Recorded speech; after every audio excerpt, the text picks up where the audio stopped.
శుభోదయం.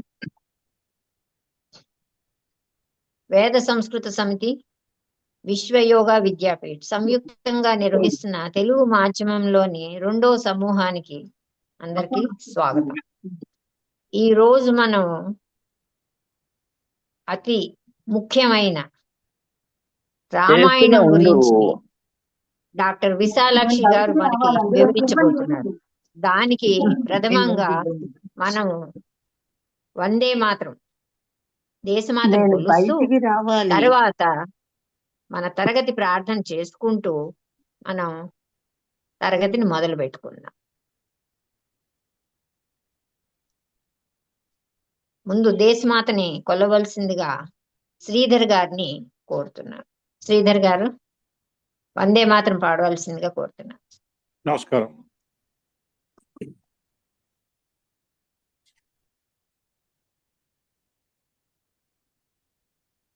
వందే మాతరం వందే మాతరం సుజలాం సుఫలాం మలయజ శీతలాం సస్యశ్యామలాం మాతరం వందే మాతరం శుభ్రజ్యోత్స్నా పులకితయామినీం పుల్లకుసుమిత ద్రుమదళ శోభినీం సుహాసినీం సుమధురభాషిణీం సుఖదాం వరదాం మాతరం వందే మాతరం.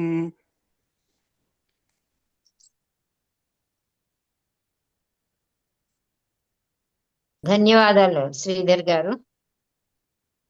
ఇప్పుడు తరగతి ప్రార్థన చేయవలసిందిగా వెంకటేశ్వర్లు గారిని కోరుతున్నాను. వెంకటేశ్వర్లు గారు. Thank you.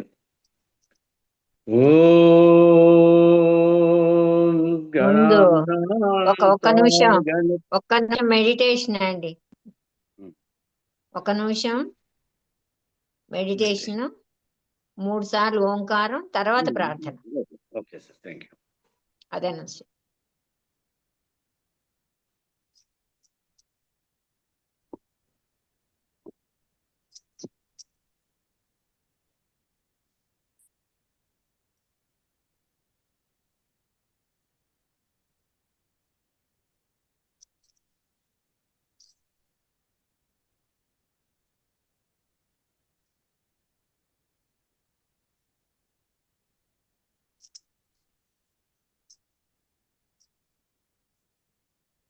మూడు సార్లు ఓంకారం చెప్పండి.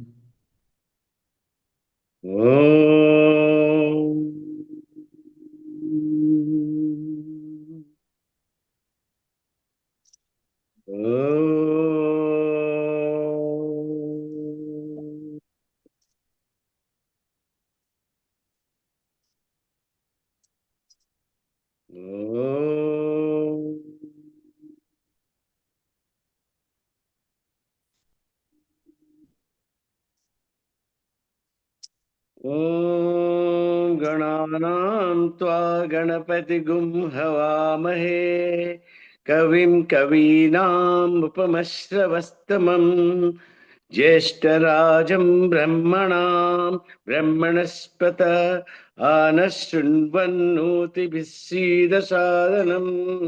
ॐ श्री महागणाधिपते नमः. ॐ प्रणो देवी सरस्वती वाजेभिर्वाजिनीवती धीनामवित्रवतु. ॐ श्री महासरस्वत्यै नमः. गुरुरेव गति गुरुमेव भजे गुरुनैव सहस्मि नमो सहास्मि नमो गुरुवे. न गुरो परमं शिशिरस्मि गुरो मतिरस्ति गुरो मां पाहि गुरो. ज्ञानानन्दमयं देवं निर्मलस्फटिकाकृतिम् आधारं सर्वविज्ञानं हयग्रीवम् उपास्महे. श्रुतिस्मृतिपुराणानाम् आलयं करुणालयं नमामि भगवत्पाद శంకరం లోకశంకరం శంకరం శంకరాచార్యం కేశవం బాదనారాయణం సూత్రభాష్యకృతౌ వందే భగవంతౌ పునః పునః ఈశ్వరో గురురాత్మేతి మూర్తిభేద విభాగినే వ్యోమవత్ వ్యాప్త విదేహాయ దక్షిణామూర్తయే నమః అసతో మా సద్గమయ తమసో మా జ్యోతిర్గమయ మృత్యో మా అమృతంగమయ ఓం శాంతి శాంతి శాంతి మాతృదేవో భవ పితృదేవో భవ ఆచార్య దేవో భవ అతిథి దేవో భవ ఓం సహనా భవతు సహనౌ భునక్తు సహ వీర్యం కరవావహై తేజస్వినావధీతమస్తు మా విద్విషావహై ఓం శాంతి శాంతి శాంతి. ఓం శ్రీ గురుభ్యో నమః. ధన్యవాదాలండి చక్కగా ప్రార్థన చేసినందుకు. థ్యాంక్స్ అండి. ఇప్పుడు ఇతిహాసం, అందులో చాలా చాలా విలువైన ఇతిహాసం రామాయణం. రామాయణం గురించి మనకి వివరించడానికి విశాలాక్షి గురువు గారు వచ్చారు. గురువు గారిని తరగతి ప్రారంభించవలసిందిగా కోరుతున్నాను. ఓం శ్రీ మహాగణాధిపతయే నమః. ఓం శ్రీ పార్వతీ రాజరాజేశ్వరాభ్యాం నమః. ఓం శ్రీ మేధా దక్షిణామూర్తయే నమః. ఓం శ్రీ మహాసరస్వత్యై నమః. ఓం శివాయ గురవే నమః. ఓం నమః శివాయై చ నమః శివాయ. ఓం నమః శివాయ. ఇవాళ రామాయణం గురించి చెప్పుకోగలగడం నిజంగా నా అదృష్టం, మనందరి అదృష్టము. ఓం రామాయ నమః.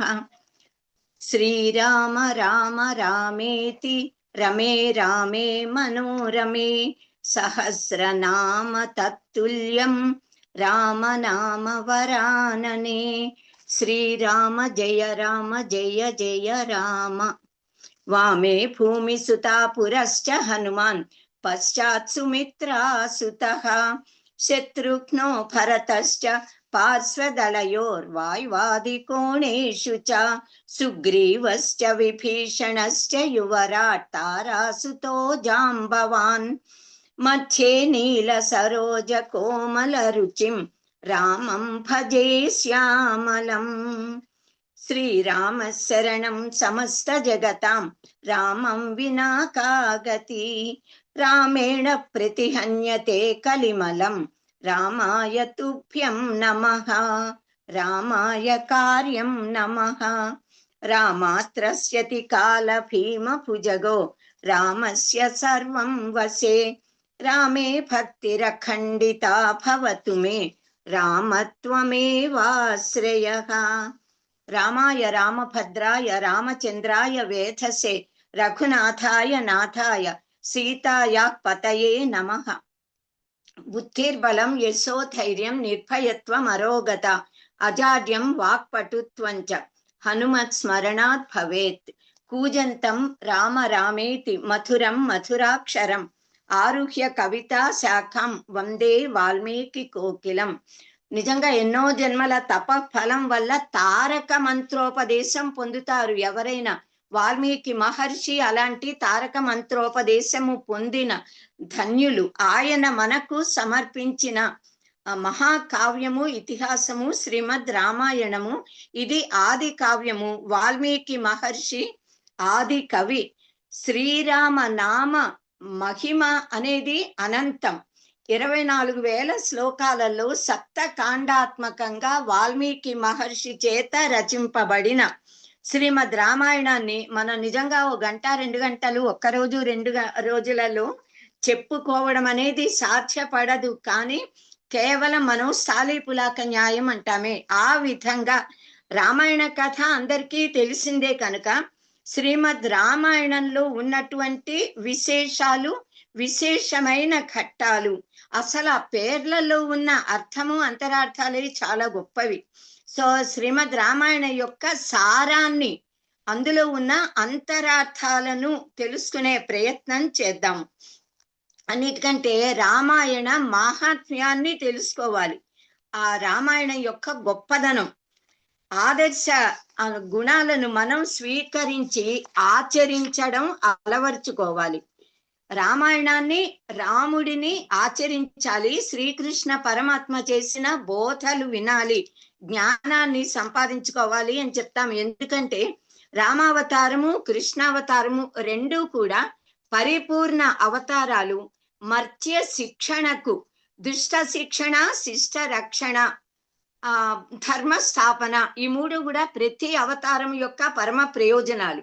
మర్త్య శిక్షణ అన్నది ఈ రామకృష్ణ అవతారాలకి విశేషమైన లక్షణము.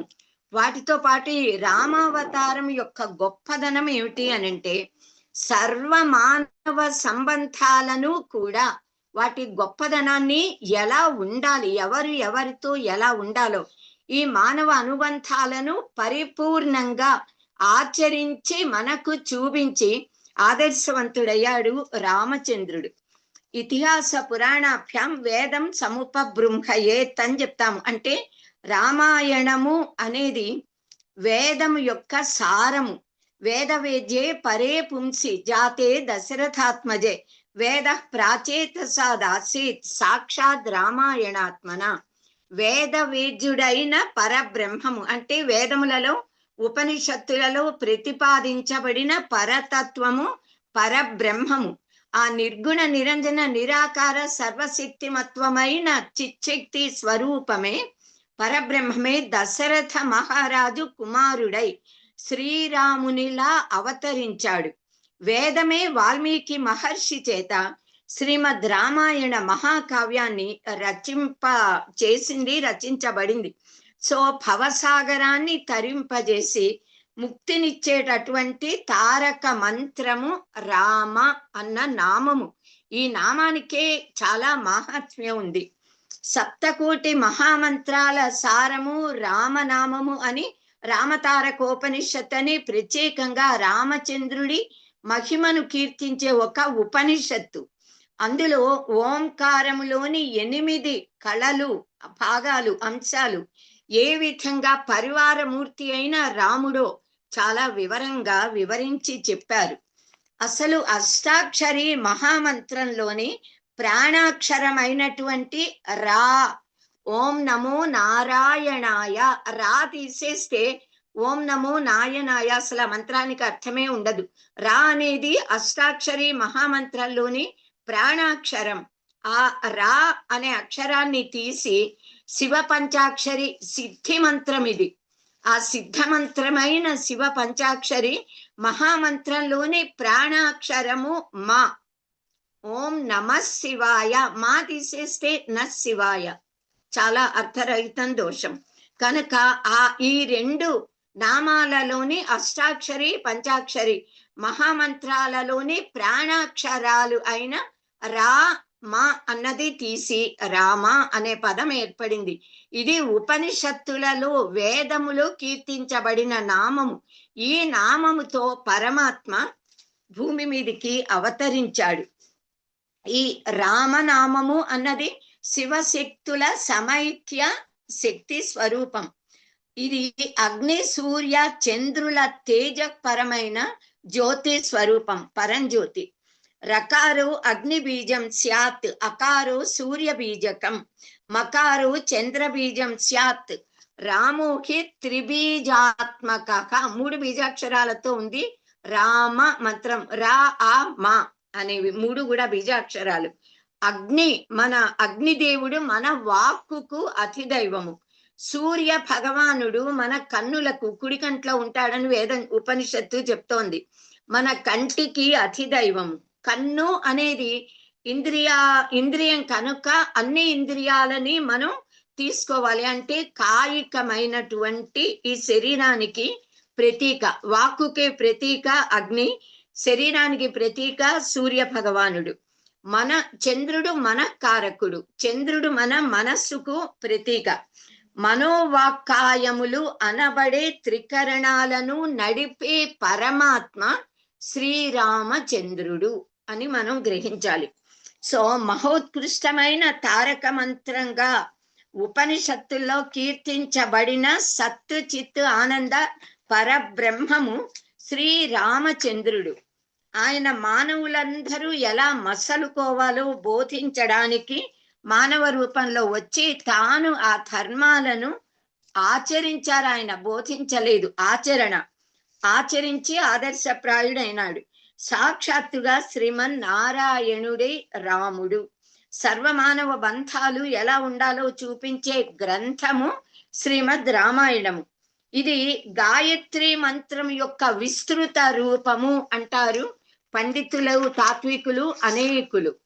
ఎందుకు అనంటే శ్రీమద్ రామాయణములో ప్రారంభమే గాయత్రి మంత్రంలోని మొట్టమొదటి అక్షరం. దానికంటే ముందు ప్రణవము ఓంతో ప్రారంభం అవుతుంది.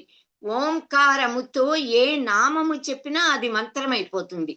కనుక ఓంకారం తరువాత తా అనే అక్షరంతో ప్రారంభం అవుతోంది. ఇది తా అనే అక్షరము తత్ సహా తత్ సా అన్నవి తచ్చబ్దము పరబ్రహ్మ వాచకం, అంటే అనిర్వచనీయమైనది.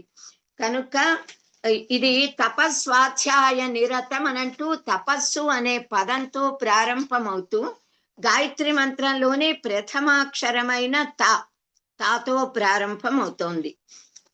ప్రతి 1000 శ్లోకాలకు ఒక అక్షరం చొప్పున ఈ గాయత్రి మంత్రంలోని 24 అక్షరాలు కూడా శ్రీమద్ రామాయణంలోని 24,000 శ్లోకాలలోనూ నిక్షిప్తం చేశారు వాల్మీకి మహర్షి.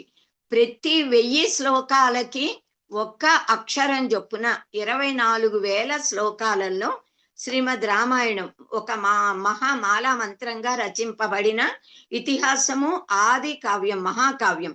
శ్రీమద్ రామాయణంలోని వ్యక్తులందరిలోనూ కూడా ఒక్కొక్కరిలో ఒక్కొక్క విశిష్టత ఉంది. ప్రతి నామంలో చెప్పుకుందాము.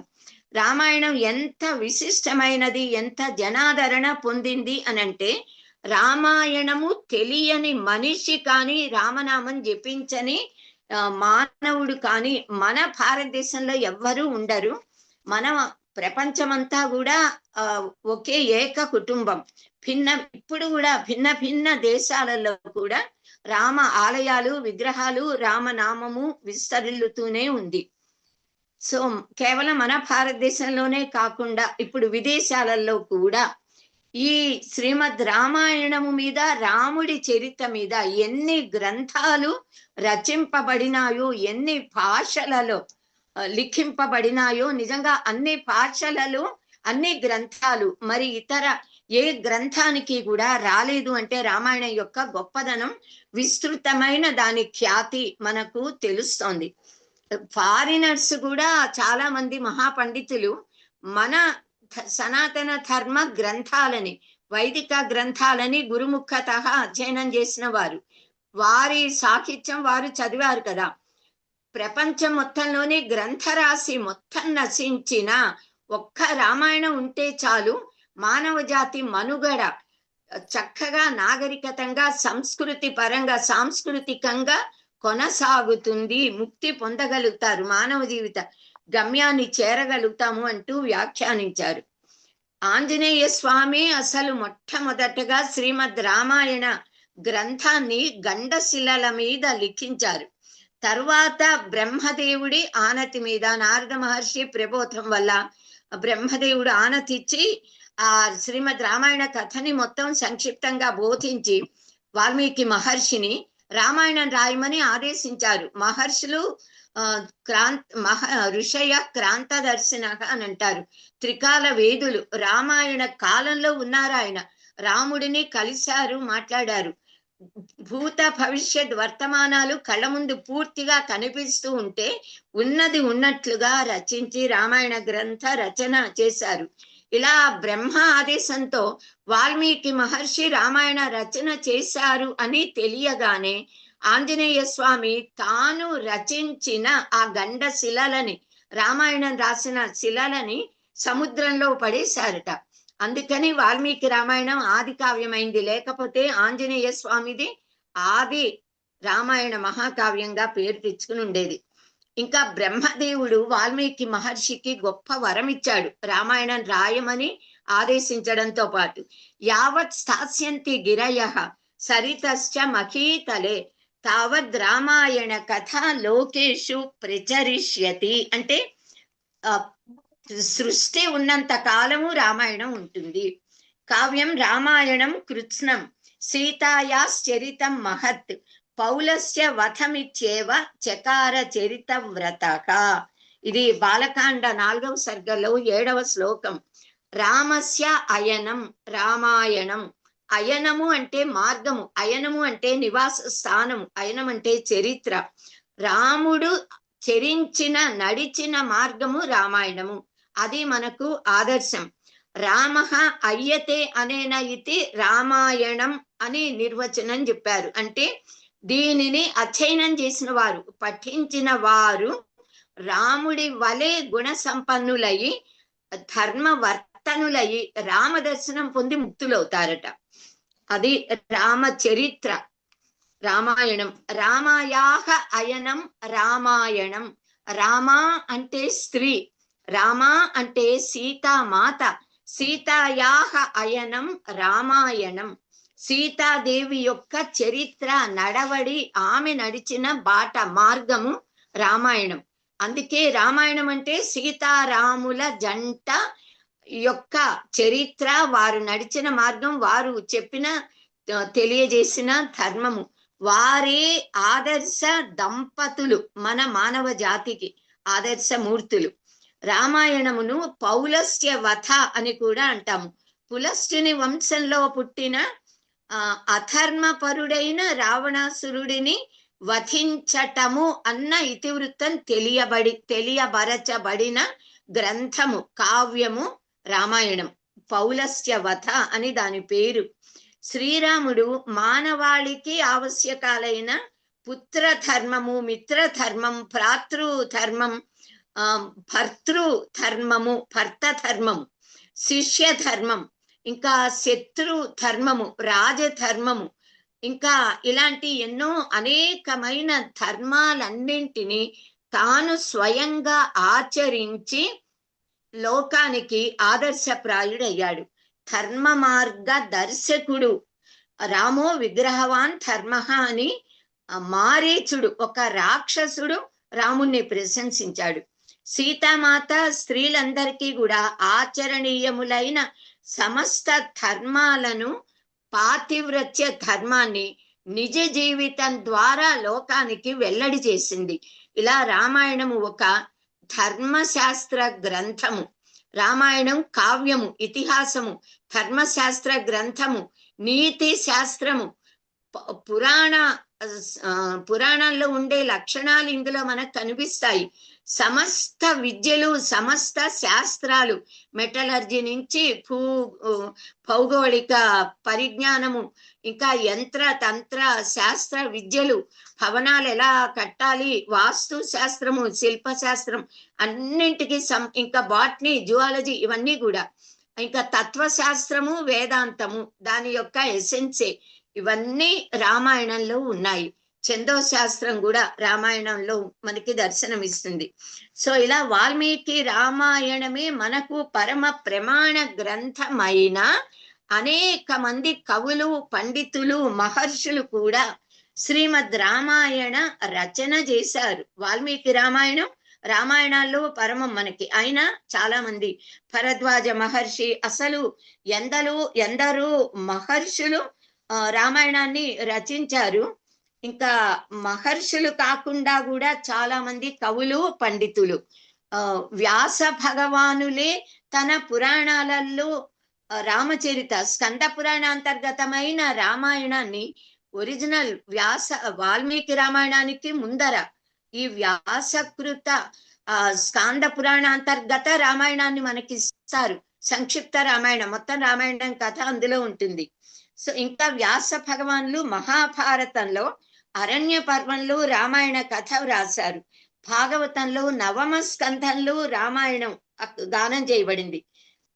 ఇంకా భరద్వాజ మహర్షి రంగనాథ రామాయణం, మొల్ల రామాయణం, కంకంటి పాపరాజు రచించిన రామాయణం చాలా బాగుంటుంది. అధ్యాత్మ రామాయణం, ఇంకా యోగ వాసిష్టం వశిష్ఠ మహర్షి, ఇంకా అగస్త్య రామాయణం, నారద రామాయణం, రాఘవ పాండవీయము అనే ద్వ్యర్థి కావ్యం. అందులో రామాయణము భారతము 2 అర్థాలు వస్తాయి. ఇంకా చెంపు రామాయణం, అనర్ఘ రాఘవం అనే ఇంకొక గ్రంథము. ఇవన్నీ కూడా రామాయణాన్ని చెప్తున్నాయి. చెంపు రామాయణం చెంపులో అంటే గద్య పద్యాత్మకంగా లిఖించబడింది. కాళిదాస మహాకవి రఘువంశ మహాకావ్యంలో మొత్తం రఘువంశ రాజులను, శ్రీరామచంద్రుడిని అందులో కీర్తించారు.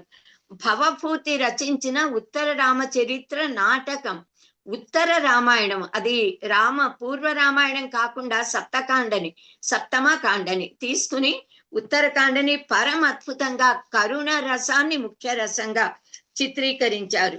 ఇలా ఇంకా అన్నిటికంటే గొప్పది రామచరిత మానస్ హిందీలో తులసీదాసు రచించినది.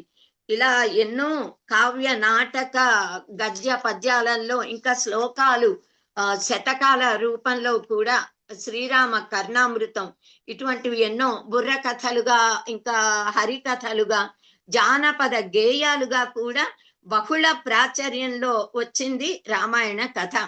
త్యాగరాజస్వామి, భక్త రామదాసు, అన్నమాచార్యులు ఇంకా ఎందరెందరో వాగ్గేయకారులు రాముని మీద కీర్తనలు రచించారు, గానం చేసి తరించి ముక్తి పొందారు.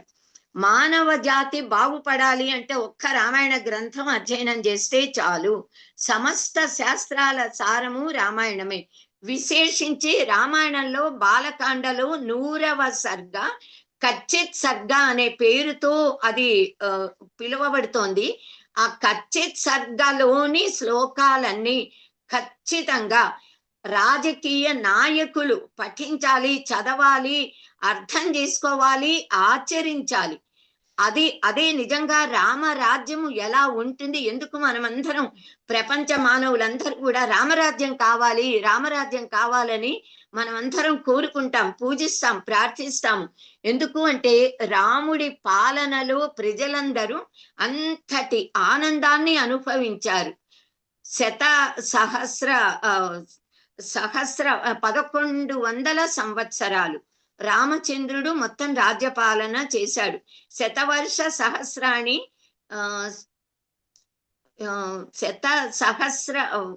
శ్లోకం గుర్తొచ్చినప్పుడు చెప్తా, ఒక్క నిమిషం.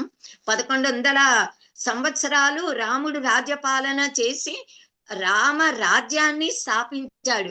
ఆ రామరాజ్యంలో ప్రజలు ఎలా ఉండేవాళ్ళో, రాజు ఎలా ఉండాలి, ఎలా ఉండకూడదు, ఇవన్నీ కచ్చిత్ సర్గలో చాలా చక్కగా రాముడు భరతుడికి బోధిస్తాడు. తనని మళ్ళీ వెనక్కి తీసుకెళ్ళడానికి మహర్షులతో కలిసి భరద్వాజ ఆశ్రమానికి వీళ్ళందరూ వచ్చినప్పుడు ఆ కచ్చిత్ సర్గ ఆధారంగా రాజ్యపాలన మనది. నిజానికి అన్ని కూడా రాజ్యాంగం ఎలా ఉండాలి అన్నది నిర్మించబడిందని చెప్తారు. దాన్ని అందరూ రాజకీయ నాయకులు చదివి అర్థం చేసుకుని పాటించాలి. శ్రీమద్ రామాయణ మహాకావ్యమే ఒక మహా యజ్ఞము. ఎందుకంటే మనం అగ్ని ఆరాధకులం, మన సంస్కృతి యజ్ఞ సంస్కృతి. రాముడే యజ్ఞ పురుషుడు, రామాయణమే మహాయజ్ఞము, యజ్ఞ స్వరూపం. తపస్సు గురించి రామాయణం చెప్తుంది. శ్రీరామచంద్రుడు మహర్షులు ఆదేశించిన ధర్మ మార్గంలో పయనించాడు, వారి ఆదేశాలను అడుగడుగునా పాటించాడు. రామాయణంలో మనకి 3 విశేషాలు కనిపిస్తాయి. ఒకటి రామనామము, రెండవది శ్రీరామచంద్రుని రూపము, మూడవది రామ కథ అనే 3 కూడా. రామాయణంలో అనేక మంత్ర రహస్యాలున్నాయి, యోగ రహస్యాలున్నాయి, వేదాంత పరమైన, తాత్విక పరమైన, మార్మిక పరమైన రహస్యాలున్నాయి. సమస్త కళలు, నీతి శాస్త్రము, గృహ నిర్మాణ శాస్త్రం ఇవన్నీ కూడా అందులో ఉన్నాయి.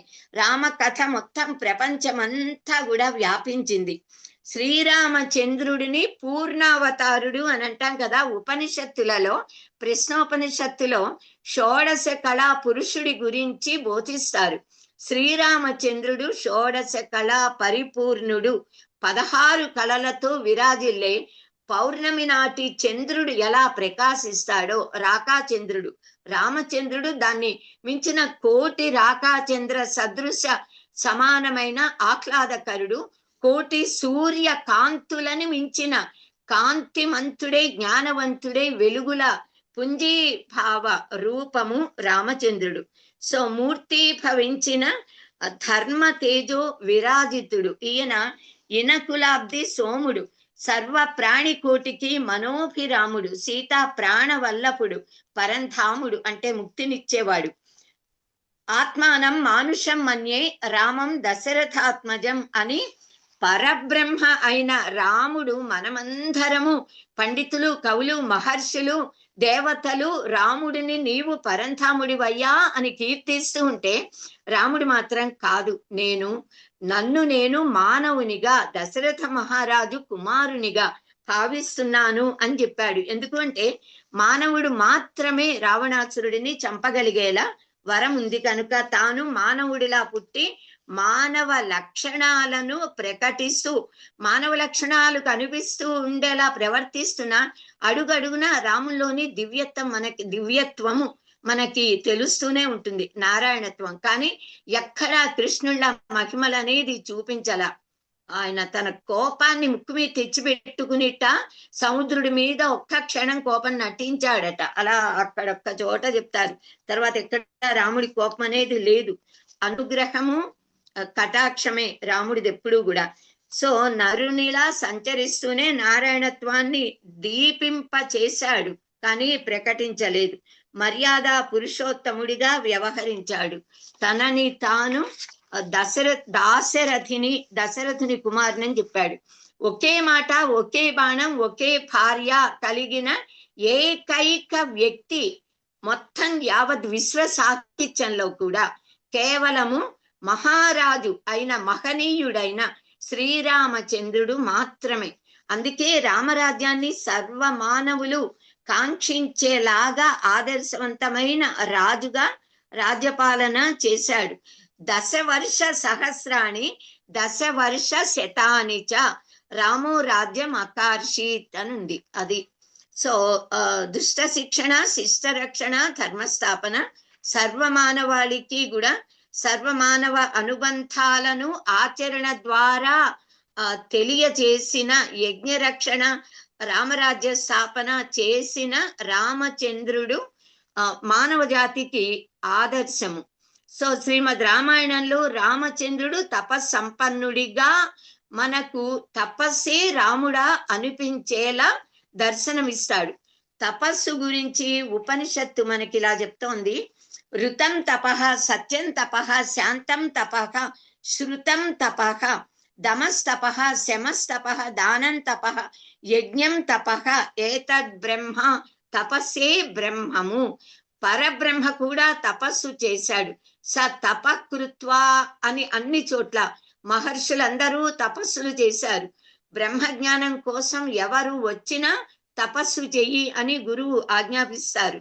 సో ఇలా తపశక్తి సంపన్నుడై శివభక్తి పరాయణుడైన రావణాసురుడిని సంహరించడం కోసం పరమాత్మ శ్రీరామచంద్రుడు కూడా తపస్సంబంధాన్ని ఎన్నుకున్నాడు. అందుకని అన్ని తపస్సుతో అనుసంధానించబడినాయి. సత్యసంధుడైన దశరథ మహారాజు అశ్వమేధ యాగము అనేది ఒక గొప్ప తపస్సు. యాగాన్ని ఆచరించి అప్పుడు యాగ ఫలముగా రామచంద్రుణ్ణి పొందగలిగాడు.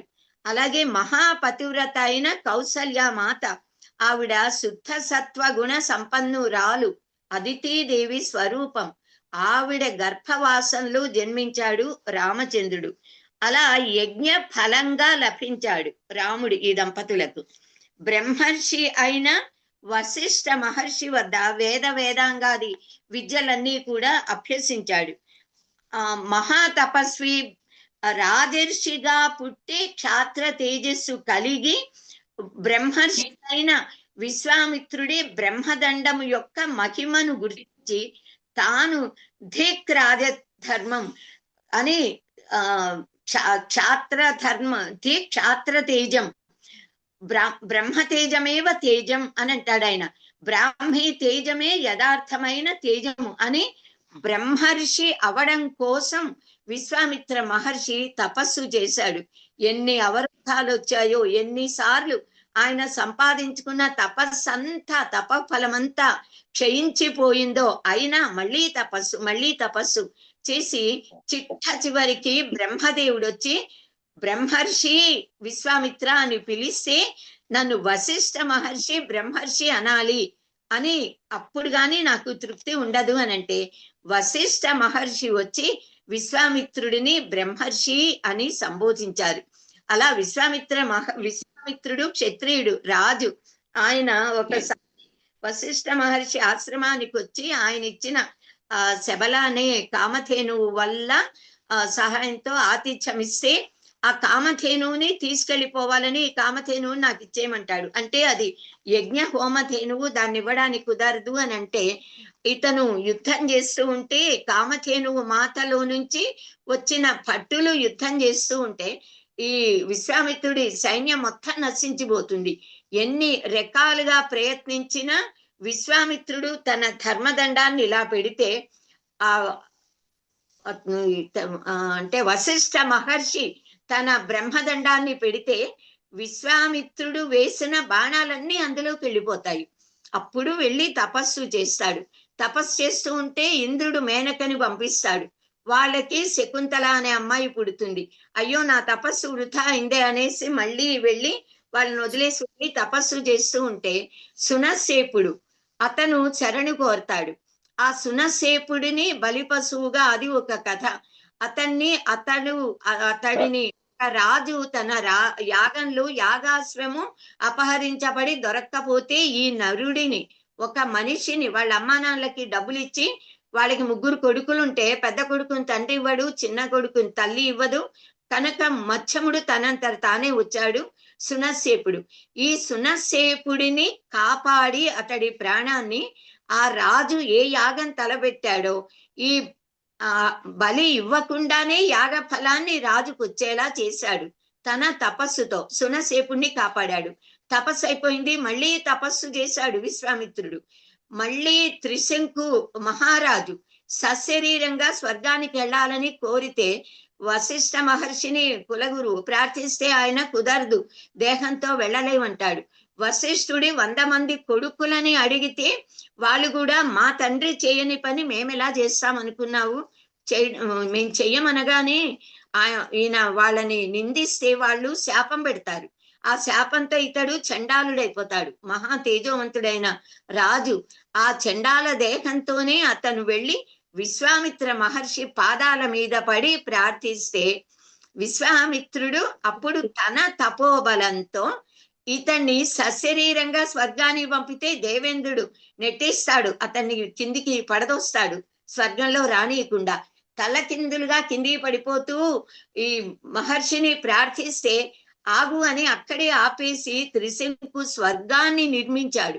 స్వర్గం ఎలా ఉందో ఇది కూడా అలాగే, అంతటి తపోశాలి. అక్కడితో తపస్సు అయిపోతే మళ్ళీ తపస్సు చేసి నియమంతో నిష్ఠతో బ్రహ్మర్షి అయ్యాడు. అంత గొప్ప విశ్వామిత్ర మహర్షి దగ్గర ఈయన అంటే రామ లక్ష్మణులు ఇద్దరు కూడా శ్రీమద్ రామాయణంలో ఆ విశ్వామిత్రుడు రావటం దశరథ మహారాజుని నీ పెద్ద కుమారుణ్ణి నాతో పంపించు అని అంటే 16 వర్షోహం, అమ్మో ఇంకా పాలుగారే పసి బుగ్గలవాడు నా రాముడు 16 ఏళ్ళు కూడా నిండల, అంత పెద్ద రాక్షసులతో యుద్ధం చేయలేడు, నేను నా పరివారంతో సైన్యంతో వస్తానంటే అక్కర్లేదు రాముడే కావాలి, నువ్వు కాదంటే రాముడు ఎలా వెళ్తాడు అని బాధపడి పంపను అనేస్తే సరే నీ అసత్య దోష నీకే వస్తుంది, నేను వెళ్ళిపోతానని కోపం తెచ్చుకుని విశ్వామిత్రుడు లేవగానే వశిష్ఠ మహర్షి ఆ దశరథ మహారాజుని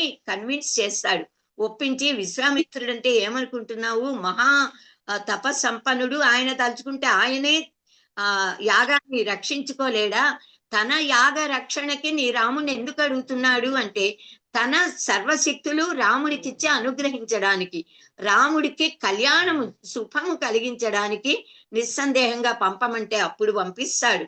అప్పుడు అక్కడ ఒక అద్భుతమైన శ్లోకాలు చెప్తారు. రాముడు ఎవరికి తెలుసు అనంటే తండ్రి అయిన ఇతనికి ఎప్పుడు కూడా పుత్రవాత్సల్యము, రాముడు పసిపిల్లవాడు అనే భావనే ఉంటుంది కానీ రాముడి గొప్పదనము, ఈయన మహిమ, ఈయన ఏదో దైవము అనే భావన దశరథ మహారాజుకి ఉండదు కదా. అక్కడ వశిష్ఠ మహర్షి చెప్తారు, అహం వేద్మి మహాత్మానం రామం సత్యపరాక్రమం వశిష్ఠోపి మహాతేజ ఏ చేమే తపసే స్థితాః. రాముడు ఎవరు నాకు తెలుసు విశ్వామిత్రుడికి, ఈ వశిష్ఠ మహర్షికి తెలుసు, మహర్షులకి మునులకి తెలుసు, కనుక నీకేం భయం లేదు. రాముడు సత్యపరాక్రముడు అని చెప్తాడు అక్కడ ఆయన. సత్యపరాక్రముట రాముడు అంటే సత్యమే పరాక్రమముగా కలవాడు అని అర్థం. సో అలాంటి రామచంద్రుణ్ణి పంపిస్తాడు. అప్పుడు బాలకాండ గురించి చెప్పేటప్పుడు అది కొద్ది వివరంగా చెప్తాను, ఇంకొంచెం వివరణ అయ్యాక. సో 1000 సంవత్సరాలు రాజ్యపాలన చేసి రామరాజ్య స్థాపన చేసిన మహనీయుడు రామచంద్రుడు. శ్రీమద్ రామాయణంలో ఈయన తపస్సంపన్నుడిగా దర్శనమిచ్చాడు. తపస్సుతోనే సంబంధం, యజ్ఞముతోనూ సంబంధం కలిగి ఉన్నాడు అని చెప్పుకుంటున్నాం ఇప్పుడు.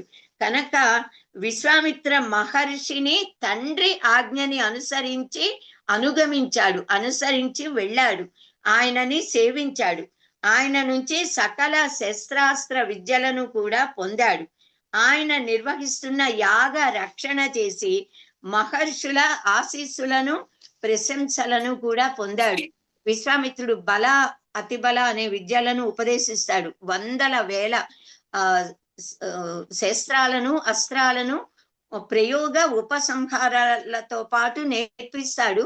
అన్ని అస్త్రాల నామాలు మనకి రామాయణంలో ఇచ్చారు.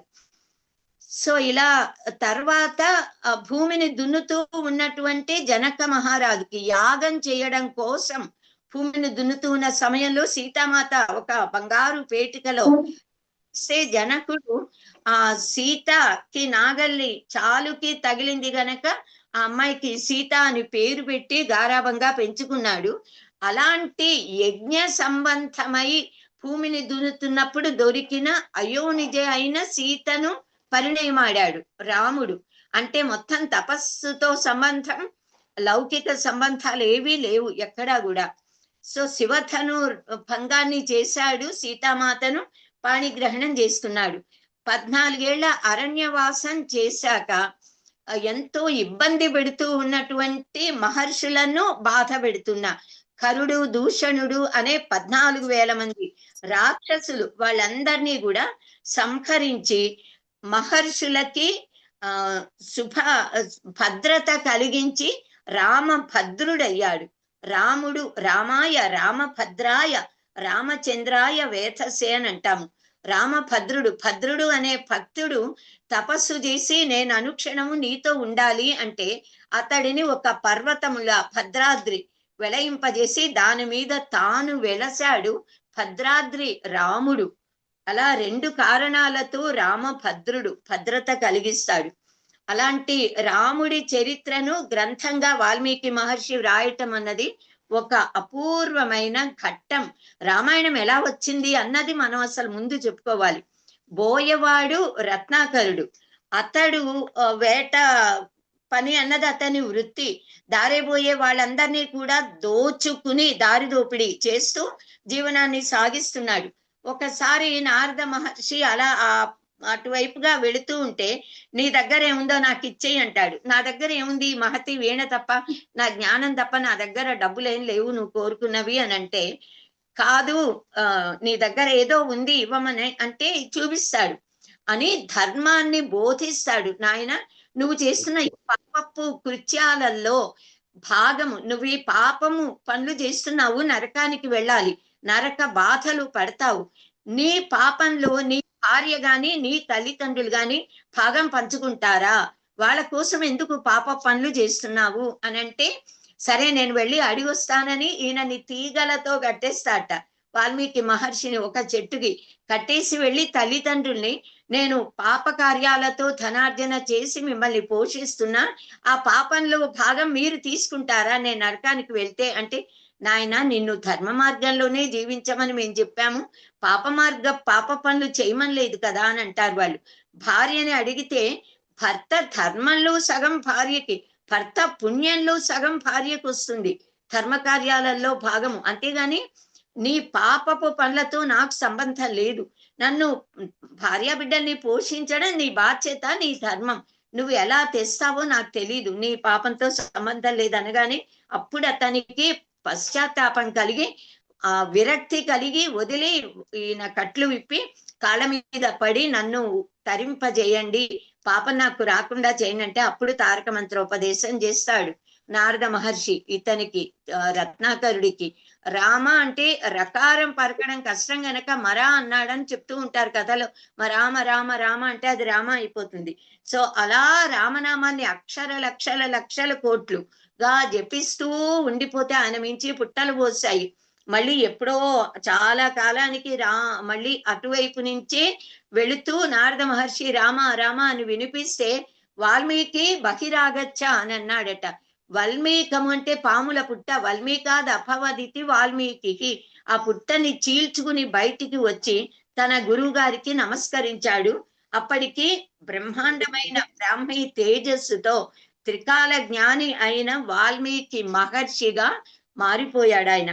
ఆది కవి చతురాస్య కమలజ వల్మీకజౌ వందే లోక శ్లోక విధాత్రోహ్ యయోర్భిదా లేశ మాత్రేణ అని రామాయణంలో చెప్తారంటే, వాల్మీకి మహర్షి ఆది కవి, వేదాంతి, దార్శనికుడు, తపస్వి, మార్గదర్శి.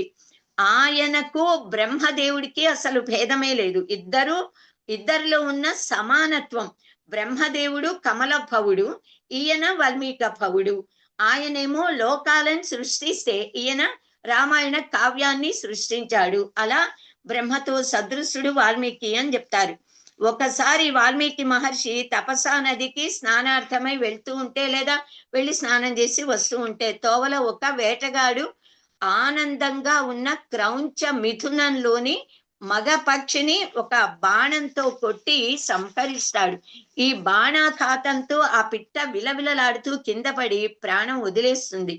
దాన్ని చూసేటప్పటికీ వాల్మీకి మహర్షి మనస్సు ఆర్ద్రమవుతుంది, బాధ కలుగుతుంది, శోకాకులుడయ్యాడు.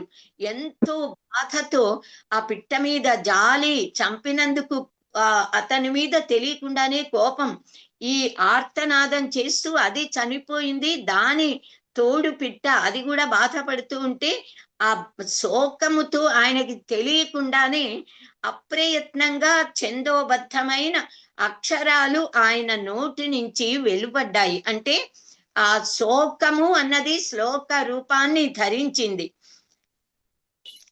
పాదబద్ధ అక్షర సమః తంత్రీలయ సమన్విత శోకార్థస్య ప్రవృత్తోమే శ్లోకో భవతు నాణ్యత అని వాల్మీకి మహర్షి తర్వాత అనుకుంటారు. ఇలా వైదిక ఛందోబద్ధమైన అనుష్ఠుప్ ఛందస్సులో ఆయనకు తెలియకుండానే ఆ బోయవాడిని శపించే శ్లోకం బయటకు వచ్చింది. మా నిషాద ప్రతిష్టాం త్వమగమ శాశ్వతి సమాక యత్క్రౌంచ మిథునాదేకమవధి కామమోహితం. ఓరి కిరాతుడా, క్రౌంచ పక్షుల జంటలు కామమోహితమైన ఒక దానిని చంపటం వలన నీవు శాశ్వతమైన అపకీర్తిని పొందుదువుగాక, నీకు పుట్టగతులు ఉండవు, నువ్వు మరణిస్తావు అనే శాపం. ఈ శ్లోకంలోనే రామాయణ పరంగా అంతరార్థం ఉంది. మా నిషాద, మా అంటే వద్దు అనే అర్థం, మా అంటే మారమ మంగళదేవత మహాలక్ష్మీదేవి అని అర్థం. నిషాద అంటే నిషాదుడా, ఓ నిషాదుడా, ఓ వేటగాడా, నువ్వు కామమోహితం ఏకం అవధి క్రౌంచ మిథునాత్, క్రౌంచ పక్షులలోని ఒకదానిని నీవు చంపావు గనక మా ప్రతిష్టాం త్వం అగమః, నీవు శాశ్వతంగా అపకీర్తి పొందుతావు అని ఒక అర్థమైతే, రామాయణ అర్థంలో మా నిషాద మహాలక్ష్మీదేవికి స్థానమైన వాడు అంటే శ్రీరామచంద్రుడు. త్వం శాశ్వతి ప్రతిష్టాం అగమః, నువ్వు ఆ కామమోహితం ఏకం అవధి. కామమోహితుడైన దుశ్చర్య చేసిన సీతామాతను అపహరించిన రావణాసురుడిని సంహరించి శాశ్వతమైన కీర్తి ప్రతిష్టలను పొందుదువుగాక అని.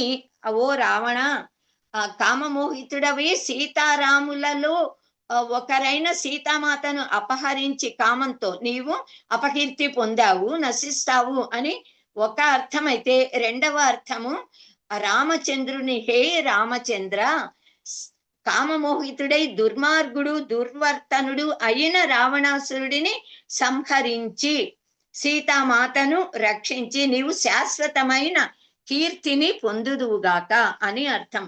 ఇలా శోకంతో ఉన్న భావన శ్లోక రూపంలో రాగానే ఆయనే ఆశ్చర్యపోతాడు. ఇదేమిటి, నేనెవరిని? ఒక ఎవరి కర్మ ఫలం వారికి వస్తుంది. ఆ బోయవాడు చేసిన తప్పు ఫలం అతడు అనుభవించాలి, నేనెందుకు శపించాను అని బాధపడుతూ జరిగిన సంఘటన తలుచుకుంటూ ఆశ్రమానికి వచ్చేస్తాడు. అక్కడ ఆశ్రమంలో అప్పుడు బ్రహ్మదేవుడు వచ్చి అతనికి మొత్తం రామాయణం కథ అంతా సంక్షిప్తంగా చెప్పి ఆ కథని శ్రీమద్ రామాయణ మహాకావ్యంగా వ్రాయమని ఆదేశించి ఆయన వెళ్ళిపోతాడు బ్రహ్మదేవుడు. అది బ్రహ్మ సంకల్పం. ఈ వాల్మీకి మహర్షి నోటి వెంట వచ్చిన మా నిషాద ప్రతిష్టం శ్లోకం రావటం కూడా పరమాత్మ సంకల్పమే, అంతే తప్ప ఆయన ఎవరు తాము కావాలని చెయ్యలేరు. పరమాత్మ సంకల్పము ప్రేరణతోనే ఏదైనా జరుగుతుంది. సో రామాయణము సప్తకాండాత్మకం, 7 కాండలుగా రామాయణం ఉంది. బాలకాండ, అయోధ్యకాండ, అరణ్యకాండ, కిష్కింధాకాండ, సుందరకాండ, యుద్ధకాండ, ఇంకా ఉత్తరకాండ. ఉత్తరకాండ అంటే లేటర్ రామ స్టోరీ అంటారు. రావణాసురుని సంహరించి వెనక్కొచ్చి పట్టాభిషిక్తుడైన తరువాత జరిగినది ఉత్తరకాండ. లోకాపవాదానికి భయపడి సీతామాతని వదిలేయడం, లవకుశులు జన్మించడం, మళ్ళీ అదంతా సీతామాత రెండవసారి తన పాతివ్రత్యాన్ని చూపించుకోవడానికి భూమిలోకి వెళ్ళిపోవడం, తర్వాత రామ అవతార పరిసమాప్తి, నిర్యాణం. అయోధ్య వాసులందరూ సరయూ నదిలో మునిగి వైకుంఠానికి వెళ్ళిపోతారు. తర్వాత లవకుశులని పట్టాభిషిక్తుల్ని చేసే రాముడు వెళ్ళిపోతాడు. లవకుశుల రాజ్య పాలన అక్కడి నుంచి మొదలవుతుంది మళ్ళీ. సో ఇలా సుందరకాండ తప్ప అన్ని కాండలకి కూడా ఆయా కాండలలో జరిగిన వృత్తం, ఆ కథని ఇతివృత్త ఆధారంగా బాలకాండ అంటే రామలక్ష్మణ్ పిల్లలు లేరు, అశ్వమేధ యాగం చేయడం, దశరథ మహారాజు, రామాదులు పుట్టడం, వాళ్ళ బాల్యము, ఇవన్నీ కూడా బాలకాండలో బాల వివరాలు. అలాగే అయోధ్యకాండ, అయోధ్యలో జరిగినటువంటి వృత్తాంతము అంతా కూడా. అయోధ్యకాండలో అయోధ్యని గురించిన వృత్తం. అరణ్యకాండలో అరణ్యానికి వనవాసానికి వెళ్ళడం, సీతారామ లక్ష్మణులు అక్కడ మహర్షుల్ని కలవడం, ఇవన్నీ వనవాసం వర్ణించబడ్డాయి. కిష్కింధాకాండ అంతా కిష్కింధ నగరానికి సంబంధించింది. రాముడు సుగ్రీవుడితో స్నేహం చేయడం, వాలి వధ, సుగ్రీవుడిని కిష్కింధకు రాజుని చేయడం, అదంతా. సో ఎక్కడ జరిగిన యుద్ధకాండలో మొత్తం రామరావణ యుద్ధం. ఉత్తరకాండ ఇలా అన్ని జరిగిన కథకి అనుగుణంగా నామాలు పెట్టబడ్డాయి. కానీ సుందరకాండలో ఏం జరిగింది? సుందరకాండలో వీళ్ళందరూ కూడా సుగ్రీవుడు తన సైన్యాన్ని 4 దిక్కులకి పంపుతాడు సీతామాత అన్వేషణ కోసం. దక్షిణ దిక్కుకి జాంబవంతుడిని, ఆంజనేయ స్వామిని తోడిచ్చి అంగదుడిని నాయకుడిగా, వాలి కొడుకు యువరాజు, అతడిని పంపిస్తే వీళ్ళందరూ ఆ దక్షిణ తీరం వచ్చి మహాసముద్రాన్ని చూసి భయభీతులు అయిపోతారు. ఇంత పెద్ద సముద్రం శతయోజన విస్తీర్ణమైంది, ఎలా దాటాలి అని. సరే, మొత్తానికి ఆంజనేయ స్వామిని జాంబవంతుడు ప్రేరేపిస్తాడు. ప్రోత్సాహం చేయగానే ఆయన విజృంభించి దాటడం. సో అక్కడికి వెళ్ళి లంకా నగరంలో సీతామాతను దర్శించడం మనకంతా తెలిసిందే సుందరకాండలో. అయితే ఇలా కథకి సంబంధించిన పేరు పెట్టకుండా సుందరకాండ అనే అద్భుతమైన పేరు పెట్టారు వాల్మీకి మహర్షి 5వ కాండకు, సుందరకాండ. ఎందుకు అంటే ఆ కాండలో నాయకుడు సుందరుడు అంటే ఆంజనేయ స్వామికి ఒక పేరు. మంత్ర తంత్ర శాస్త్రాలలో అంటే ఈ సంహిత గ్రంథాలు అని ఉంటాయి. ఆ సంహిత గ్రంథాలలో ఆంజనేయ స్వామి పేరు సుందరుడు అని చెప్పబడింది. కనుక ఆ కాండలో నాయకుడు ఆంజనేయుడు కనుక సుందరుడు కనుక కేవలము ఆంజనేయ స్వామి సుందరుడనే కాదు, మొత్తం ఆ కాండే సుందరం, రాముడు సుందరుడు, సీతా సుందరి, అందులో ఉన్న కథ ఇతివృత్తము సుందరమే, అక్కడున్న అశోక వనము సుందరమే, అందులో చెప్పబడిన వర్ణించబడిన సర్వము, అందులో మంత్రాలు, రామాయణ మొత్తం మంత్రమైతే ఎన్నో మంత్రాలు అక్కడక్కడక్కడ ఉంటే సుందరకాండ ప్రత్యేకమైన విశిష్టమైన మహామంత్రం. సుందరకాండ పారాయణ ఫలాలు చెప్పారు, పారాయణ విధానం చెప్పారు, అందులో హనుమ మంత్రం ఉంది, చాలా మంత్రాలు ఉన్నాయి. కనుక ఆ సుందరము అనే పేరుతో సుందరుడిని నాయకుడిగా సుందరకాండ అనే పేరు పెట్టారు దానికి. సో సుందరే సుందరో రామః, సుందరే సుందరీ కథ, సుందరే సుందరీ సీత, సుందరే సుందరం వనం, సుందరే సుందరం కావ్యం, సుందరే సుందరః కపిః, సుందరే సుందరం మంత్రం, సుందరే కిమ్న సుందరం. సుందరకాండలో అసలు ఏది సుందరమైనది కాదు, ఏది అందమైంది కాదు అంటే అన్నీ అందమైనవే, అన్నీ సుందరములే అని అర్థం. అసలు నిజంగా సుందరము, సౌందర్యము, అందమైనది అంటే ఏమిటి అంటే ఏది మనకు ఆనందాన్ని కలిగిస్తుందో అదే అందమైనది, ఏది మనకు శ్రేయస్సునిస్తుందో అదే సుందరము. సౌందర్యానికి మన వాళ్ళు ఒక నిర్వచనం చెప్పారు, క్షణే క్షణే ఎన్నవతాముపైతి తదేవ రూపం రమణీయతాయ. ఒక్క రామచంద్రుడు శ్రీకృష్ణ పరమాత్మ మాత్రమే ఈ సృష్టిలో మగవారిగా పుట్టిన వారిలో సుందరులు అని వర్ణించారు.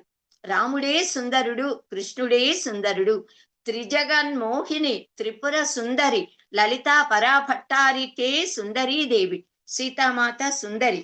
సో ఇలా సౌందర్యము అంటే ఏది అందాన్ని ఇస్తుందో అది మాత్రమే కాదు, ఆనందాన్ని శ్రేయస్సుని ఏది ఇస్తుందో అది సుందరం.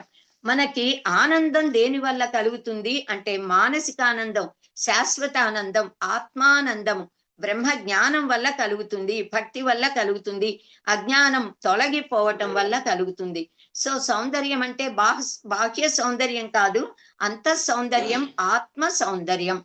సో అలా రామాయణం సుందరకాండ, రామాయణం మొత్తం మంత్రభరితమైన, సుందరకాండకి ప్రత్యేకమైన విశిష్టత కనుక సుందరకాండ పారాయణ విధానం, పద్ధతులు, ఫలాలు, ఒక్కొక్క సర్గ పారాయణకి ఒక్కొక్క ఫలాన్ని చెప్పారు అన్నిటినీ కూడా.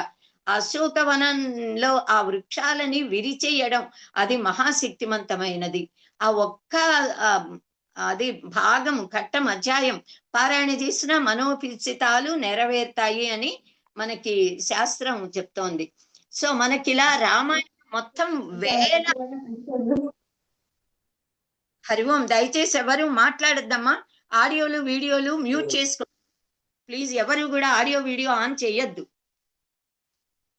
సార్. మీరు కూడా మల్లికార్జున్ రావు గారు మాట్లాడకండి అమ్మా ఎవరు కూడా. సో ఇలా ఒక్క రామాయణ గ్రంథంలోనే వేల వ్యక్తిత్వ వికాసపు ఉపన్యాసాలకి కావలసినంత విషయం ఉంది. అందులో సుందరకాండలో వందల వ్యక్తిత్వ వికాసాల తరగతులకి వెళితే కలిగే జ్ఞానము, బోధ మనకి ఒక్క సుందరకాండలోనే ఉంది. అదే పారాయణ చేసి దాని సారం గ్రహిస్తే చాలు, జీవితాన్ని చక్కగా మనం మలచుకోగలుగుతాము.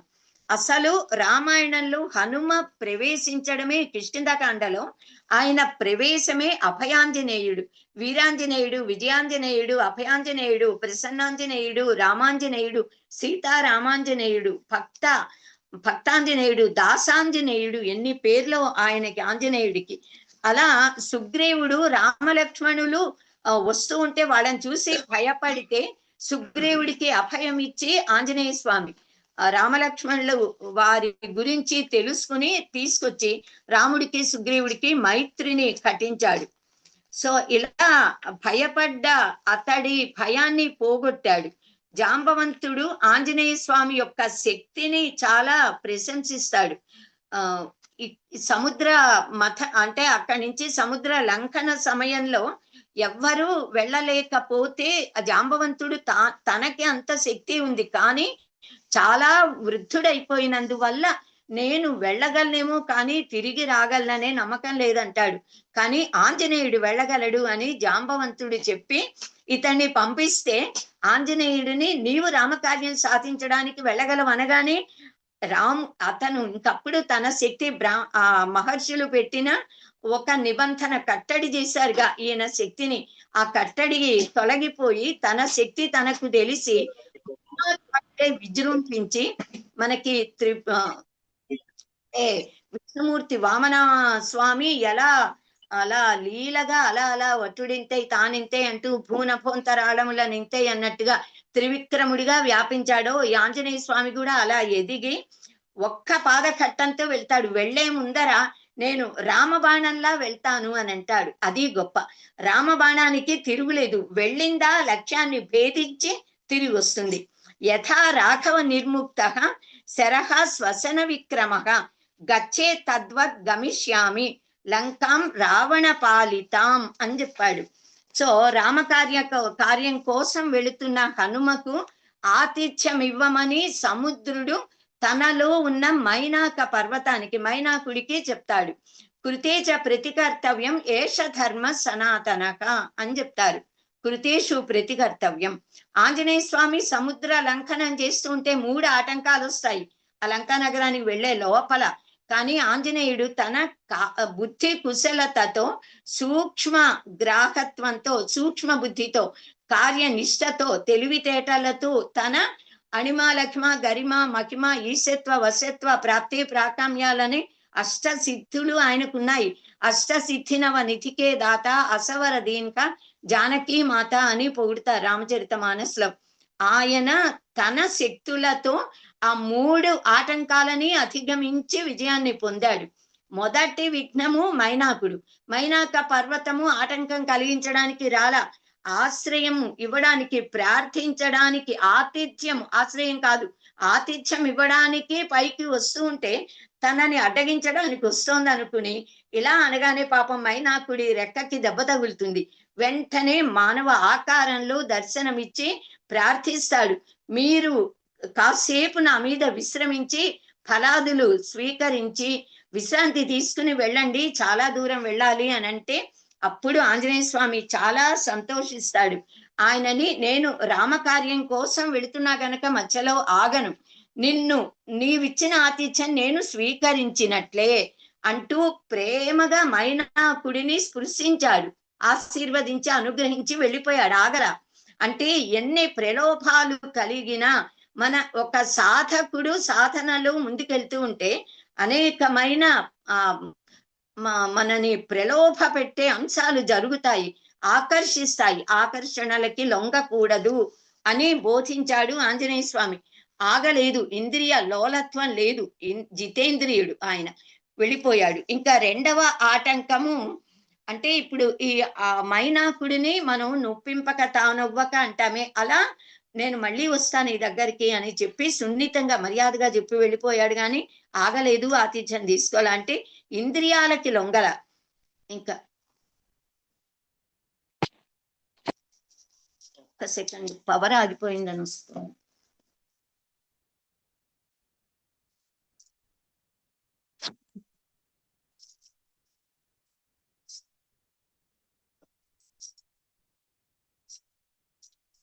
ఏమో 20 నిమిషాలు వస్తుందండి. సో 2వ ఆటంకము సురస అనే నాగమాత. దేవతల ప్రార్థన మీద ఆవిడ ఈ హనుమ యొక్క పట్టుదలని పరీక్షించడానికి వచ్చింది.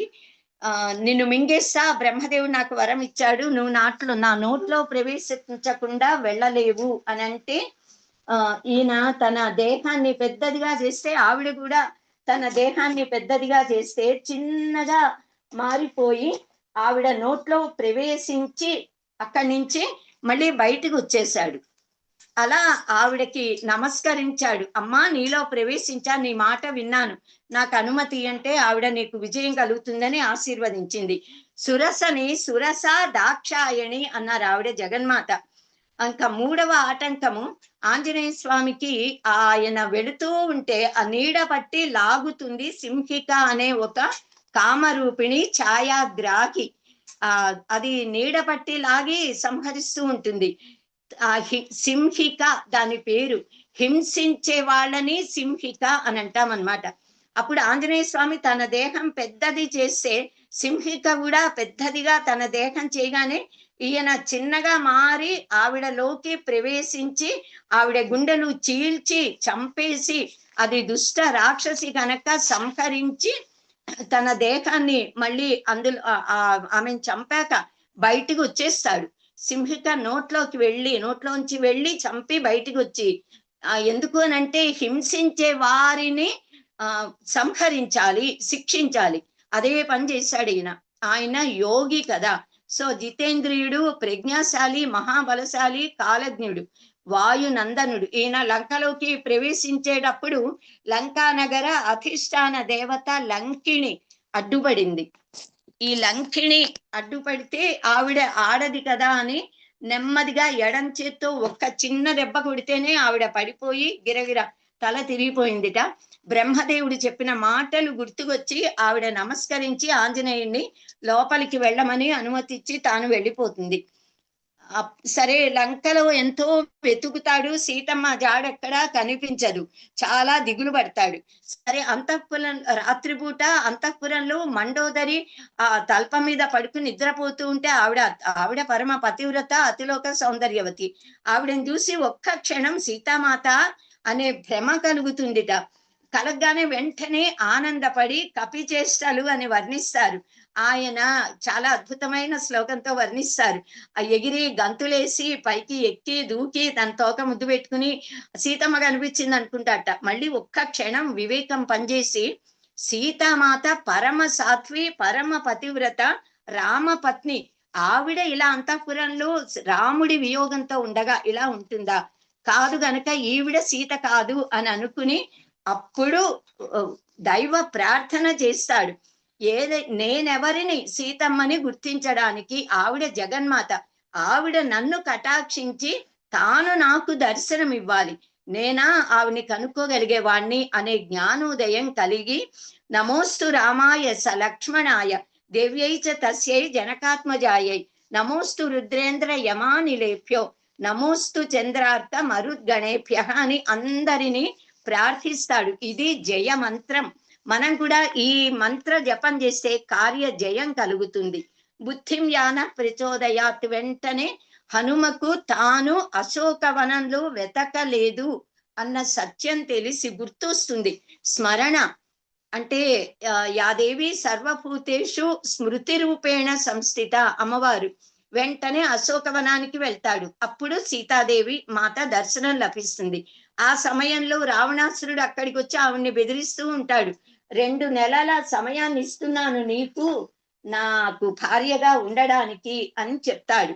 అప్పుడు ఆవిడ ఒక గరికని పరపురుషుడితో మాట్లాడకూడదు గనక ఒక గరికను అడ్డు పెట్టి రావణాసుడికి దానికి అక్కడ అతనికి బుద్ధి చెప్తుంది.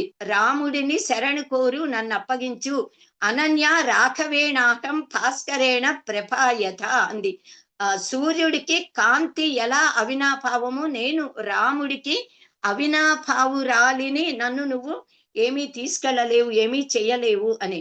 సో అలా అతను బుద్ధి చెప్పాక రావణాసురుడు వెళ్ళిపోయాక రామ కథ గానం చేస్తాడు ఆంజనేయ స్వామి.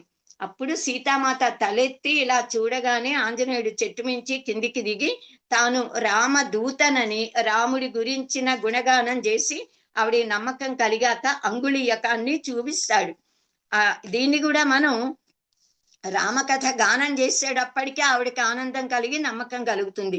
రామనామాంకితం చేదం పశ్య దేవి అంగుళీయకం. అమ్మ, ఇదిగో రాముల వారు నీ కోసం ఇచ్చిన అంగుళీయకం అని చూపిస్తే ఆవిడ చూసి పరవశించిపోతుంది. అప్పుడు తన తలలో ఉన్న చూడామణిని రాముడికి ఇవ్వమని తన గుర్తుగా ఆనవాలుగా ఇచ్చి కాకాసురుని వృత్తాంతాన్ని చెప్తుంది. ఎవరికి కూడా తెలియనటువంటి వృత్తం అది. అప్పుడు ఆంజనేయ స్వామి, అమ్మ నిన్ను నేను నా భుజాల మీద ఎత్తుకుని మా రామ ప్రభు దగ్గరికి, నీ భర్త దగ్గరికి తీసుకెళ్తా రా తల్లి, ఇక్కడ ఎందుకు బాధపడటం అంటే, నాయన నువ్వు నాకు పుత్ర సదృశుడివి అయినా నేను పరపురుషులను స్పృశించను కనుక నీ మీద ఎక్కి నేను రాలేను. ముందేమో నువ్వు ఇంత చిన్నవాడివి, నన్ను ఎలా మోస్తా ఉంటుంది. అప్పుడు ఆంజనేయుడు తన విశ్వరూపం చూపిస్తే అప్పుడు నమ్ముతుంది. అయినా అప్పుడు పరపురుష స్పర్శ నేను చెయ్యను కనుక రాను అంటుంది. రెండవ కారణము, నా భర్త అయిన మహాపరాక్రముడైన రామచంద్రుడు వచ్చి దండెత్తి వచ్చి రావణాసురుడిని తాను చేసిన అధర్మ కార్యానికి వధించి శిక్షించి సగౌరవంగా నన్ను తీసుకెళ్ళాలి అంటుంది. సో అలా అది నాకు గౌరవం అని. తర్వాత సీతామాత ఆంజనేయ స్వామిని గురువుగా భావించి ప్రార్థిస్తుంది. అక్కడ 2 శ్లోకాలు మహామంత్రం, మహాశక్తివంతమైన మంత్రాలవి. అసాధ్య సాధక స్వామిన్ అసాధ్యం తవ కిం వద, రామదూత మహాబాహో మత్కార్యం సాధయ ప్రభో, త్వమస్మిన్ కార్యనిర్యోగే ప్రమాణం హరిసత్తమ, హనుమన్ యత్నమాస్థాయ దుఃఖక్షయ కరో భవ. ఇది ఒక మహాద్భుతమైన మంత్రం. హనుమంతుడు అశోకవనాన్ని ధ్వంసం చేస్తాడు. తర్వాత రావణాసురుడు ఆయన తోకకి నిప్పు పెట్టించడం మనందరికీ తెలిసిన కథ. ఆ తోకతో ఉన్న నిప్పుతోనే ఒక్క విభీషణ భవనం తప్ప లంకా నగరం మొత్తాన్ని దహించి వేస్తాడు. అక్కడ సీతమ్మ శోకము అనే అగ్ని లంకా నగరాన్ని దగ్ధం చేసింది, ఆ అగ్ని కాదు అని చెప్తారనమాట. సో తోకకున్న అగ్నిని సముద్రంలో ముంచి చల్లార్చుకుని మళ్ళీ సీతమ్మని పునర్దర్శనం చేసుకుని రాముడి దగ్గరికి వెళ్ళాడు హనుమ. సో సుందరకాండలోని తాత్వికార్థాన్ని మనం తెలుసుకోవాలి. పైకి కనిపించే ఇది చాలా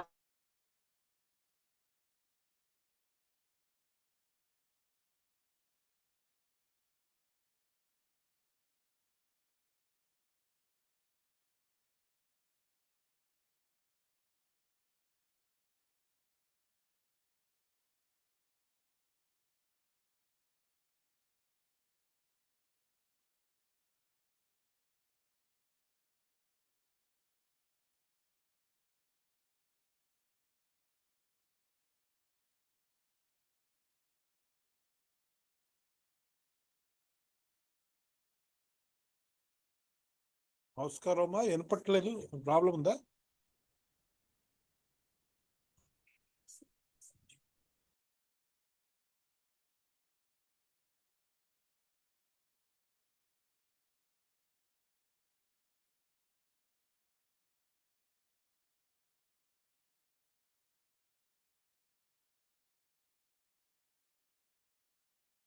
పవర్ పోయినట్టుందండి ఆవిడకి. It looks so.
గురుగారు చిన్న విన్నపం అది మరి ఆవిడ మన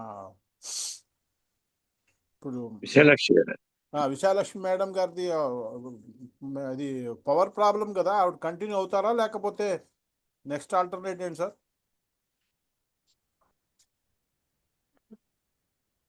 అచ్చా, ఫోన్ లో కూడా ఆవిడ ఛార్జ్ మళ్ళీ మేడం జాయిన్ అవుతారేమో చూద్దాము, ఒక 2 minutes.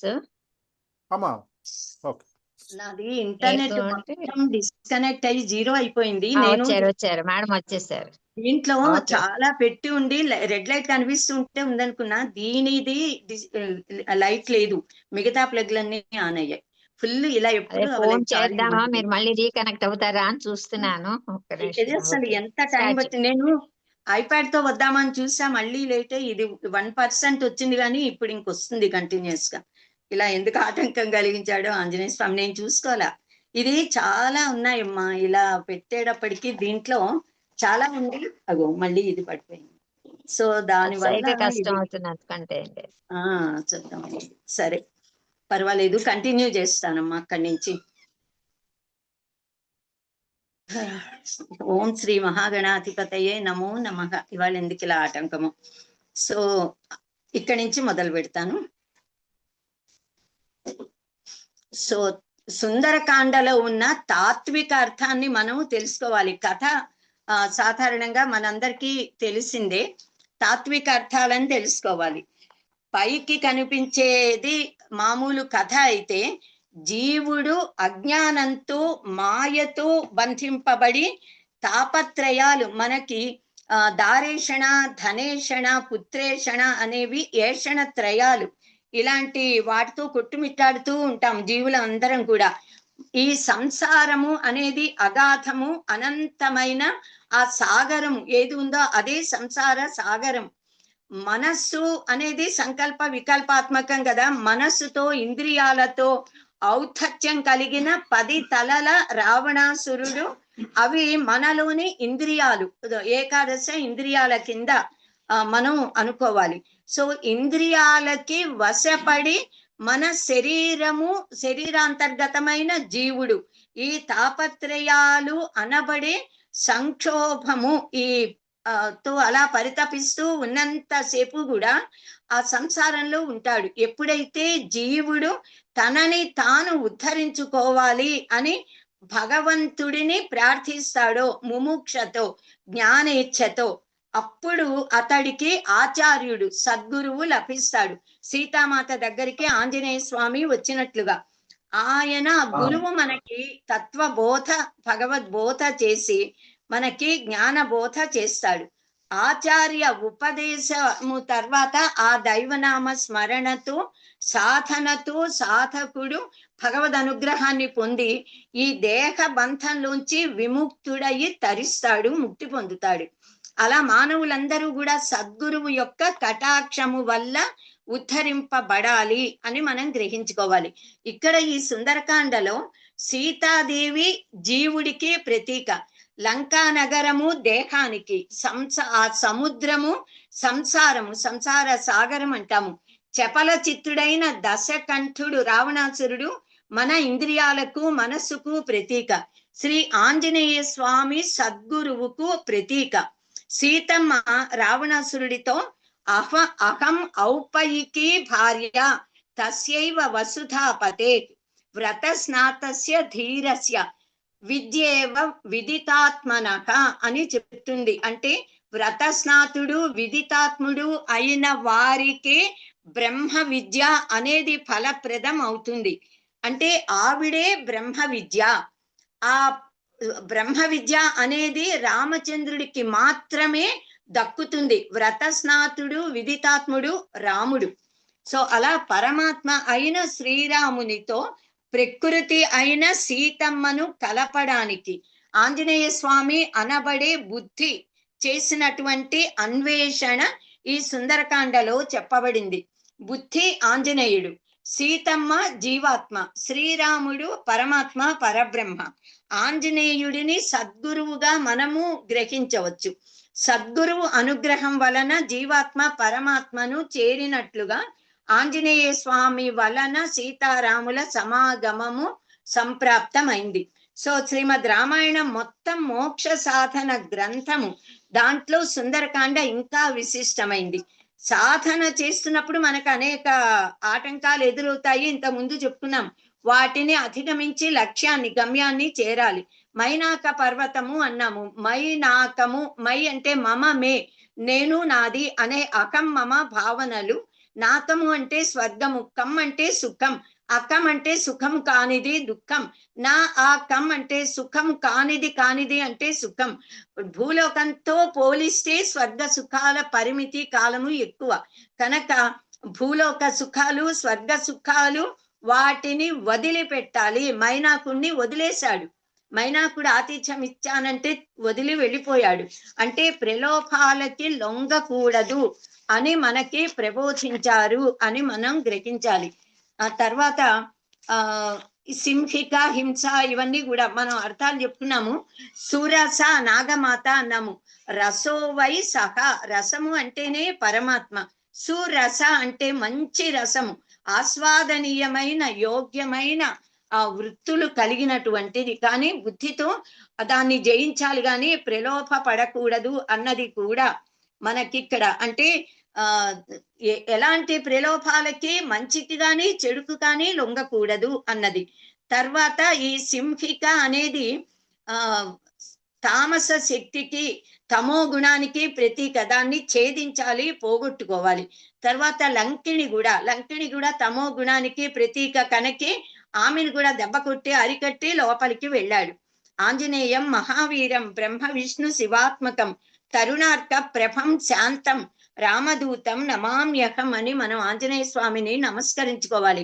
అసలు ప్రారంభంలో రామాయణం ఎలా వచ్చింది అన్నది మనం చెప్పుకున్నాము. బాలకాండ నుంచి ప్రారంభించి చాలా సంక్షిప్తంగా అన్ని సుందరకాండ చెప్పుకున్నాం కనుక ఇంకా ఉత్తరకాండ, లవకుశలది కనుక ఆ రెండు అవసరం లేదు. యుద్ధకాండ వరకు మిగతా కాండలలో ఉన్న ముఖ్యమైన ఘట్టాలు చాలా విస్తృతంగా ఉన్నాయి, అతి సంక్షిప్తంగా ఇవాళ రేపట్లలో చెప్పుకుందాము. ఇంచుమించు మీ అందరికీ రాబోయే కలిగే సందేహాలన్నిటికీ సమాధానం చెప్పడానికి ప్రయత్నం చేస్తా. అయినా రేపు కూడా విన్నాక ఏమైనా సందేహాలు ఉంటే రేపు అడిగితే అన్నింటికీ సమాధానాలు చెప్పగలిగినంత మటుకు చెప్తాను. సో బాలకాండ ప్రారంభమే తపశబ్దంతో, తకారంతో అని చెప్పుకున్నాం కదా. అంటే శబ్ద బ్రహ్మ స్వరూపమైన ఓంకారముతో కూడిన ఆ తపశబ్దంతో, తకారంతో ప్రారంభం అవుతోంది. ఓం తపస్వాధ్యాయ నిరతం తపస్వి వాగ్విదాంబరం నారదం పరిపప్రచ్ఛ వాల్మీకిర్ముని పుంగవం. వాల్మీకి మహర్షి తపస్వాధ్యాయ నిరతుడు, వాగ్విదాం వరుడు, ముని పుంగవుడు. ఆయన దేవర్షి అయిన నారద మహర్షిని పరిపప్రచ్ఛ అంటే పరిప్రశ్న చేశాడు. పరిప్రశ్నేన సేవయా అని అంటారు. పరిప్రశ్నతో, సేవతో గురువుని గురువే వాభిగచ్చేత్, గురువునే సమీపించి బ్రహ్మ జ్ఞానాన్ని గురించి ప్రశ్నించాలి జిజ్ఞాసతో. అప్పుడు మనకి జ్ఞానము గురువు ద్వారా లభిస్తుంది.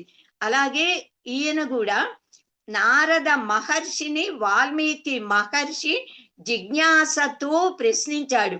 పరమాత్మ రావణ వధ కోసం భూమి మీద అవతరించాడా ఇంకా లేదా అన్నది తెలుసుకోవాలి అన్నది ఈయన యొక్క కోరిక. సో వాల్మీకి మహర్షి అలా 16 లక్షణాలను చెప్పి, ఈ 16 లక్షణాలు కలిగిన పరమాత్మ ఇప్పుడు భూలోకంలో అవతరించాడా లేదా అని అడుగుతాడు. తపస్వాధ్యాయ నిరతం తపస్వి వాగ్విదాం వరం నారదం పరిపప్రచ్ఛ వాల్మీకిర్ ముని పుంగవం. ఏమని అడిగాడు? ఇప్పుడు కొన్ని లక్షణాలు వినండి. రామచంద్రుడిలో మాత్రమే అవి ఉన్నాయి. అలాంటి లక్షణాలు ఉన్నవాడు పుట్టాడా అంటే విష్ణుమూర్తి అవతారం జరిగిందా, ఆ రామావతారం అని ప్రశ్నిస్తున్నాడు. కోన్వస్మిన్ సాంప్రతం లోకే గుణవాన్ కశ్చ వీర్యవాన్ ధర్మజ్ఞశ్చ కృతజ్ఞశ్చ సత్యవాక్యో దృఢవ్రతః చారిత్రేణ చ కో యుక్తః సర్వభూతేషు కో హితః విద్వాన్ కః సమర్థశ్చ కష్టైక ప్రియదర్శనః ఆత్మవాన్ కో జితక్రోధో ద్యుతిమాన్ కో కః అనసూయకః కోనసూయకః కస్య బిభ్యతి దేవాస్య జాతరోషస్య సంయుగే ఏతదిచ్ఛామ్యహం శ్రోతుం పరం కౌతూహలం కిమే మహర్షే త్వం సమర్థోసి జ్ఞాతుమేవం విధం నరం. ఇటువంటి నరుని గురించి తెలుసుకోవాలనుంది, నీవు మాత్రమే చెప్పడానికి తగిన వాడివి కనుక చెప్పు అంటూ, ఓ మహర్షి, సాంప్రతం అంటే ఇప్పుడు లోకంలో ఇలాంటి వాడు ఉన్నాడా? సకల సద్గుణ సంపన్నుడు, ఎలాంటి విపత్కర పరిస్థితులలో కూడా తొణకని వాడు, సామాన్యమైన విశేషమైన ధర్మాలన్నీ కూడా పరిపూర్ణంగా తెలిసిన వాడు, శరణాగత వత్సలుడు, ఎలాంటి క్లిష్ట పరిస్థితులలో కూడా ఆడి తప్పని వాడు, మాట నిలబెట్టుకునేవాడు, నిశ్చలమైన దృఢ సంకల్పము కలవాడు అయినటువంటి పురుషుడు ఇప్పుడు ఈ భూమండలంలో ఉన్నాడా?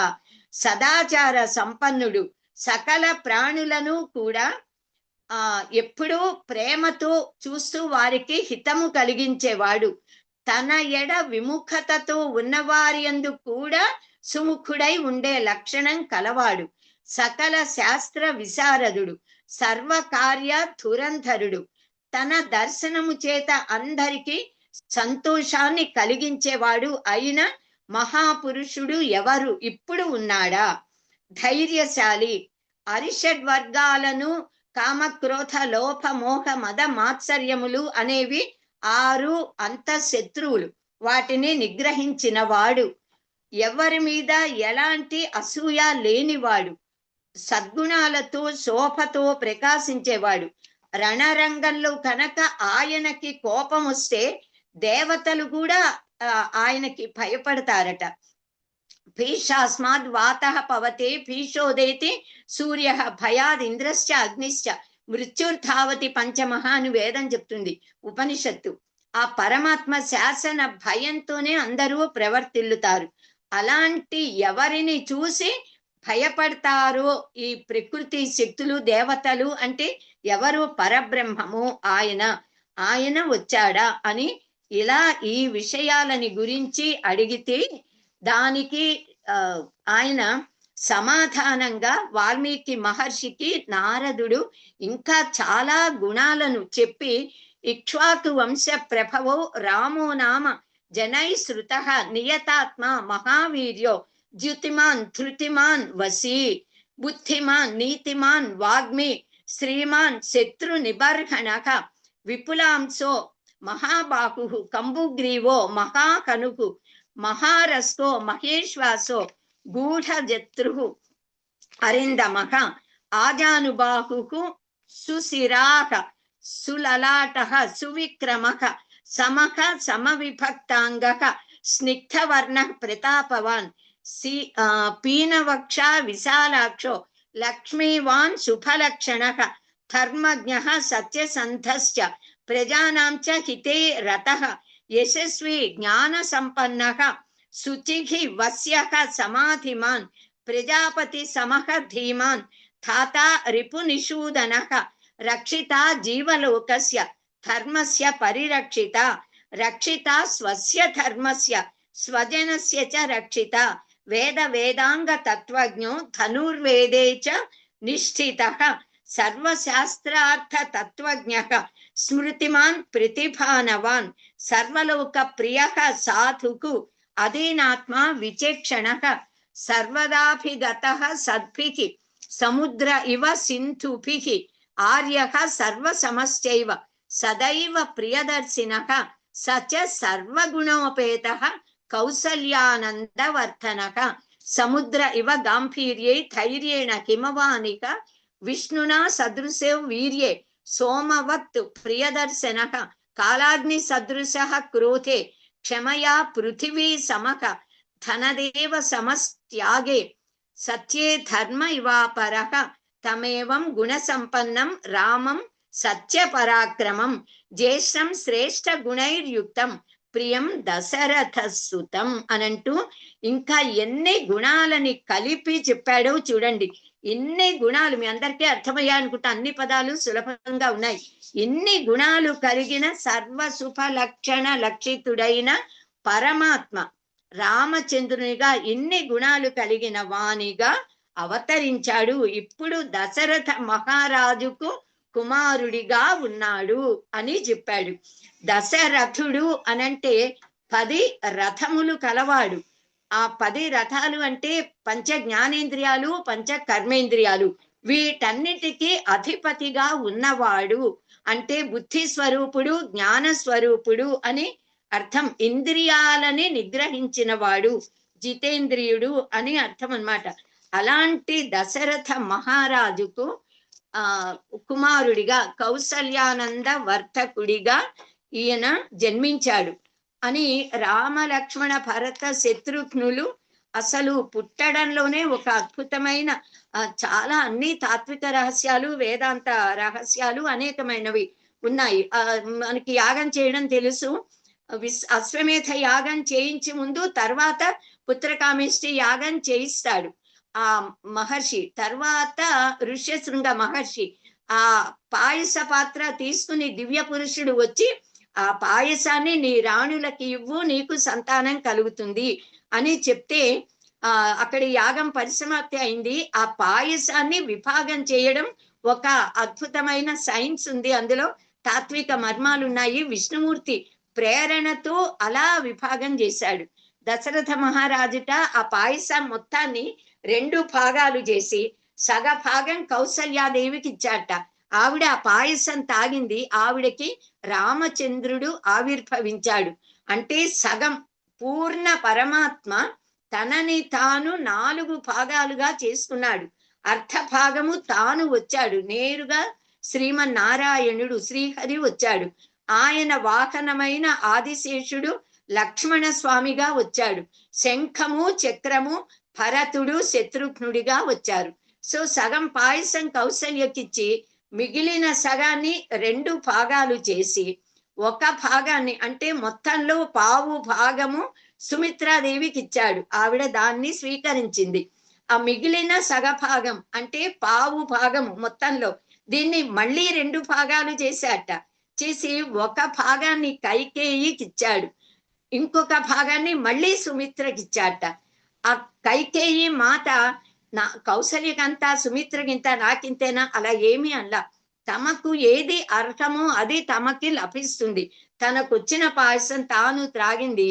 చక్కగా భరతుడిని కన్నది కైకేయి మాత.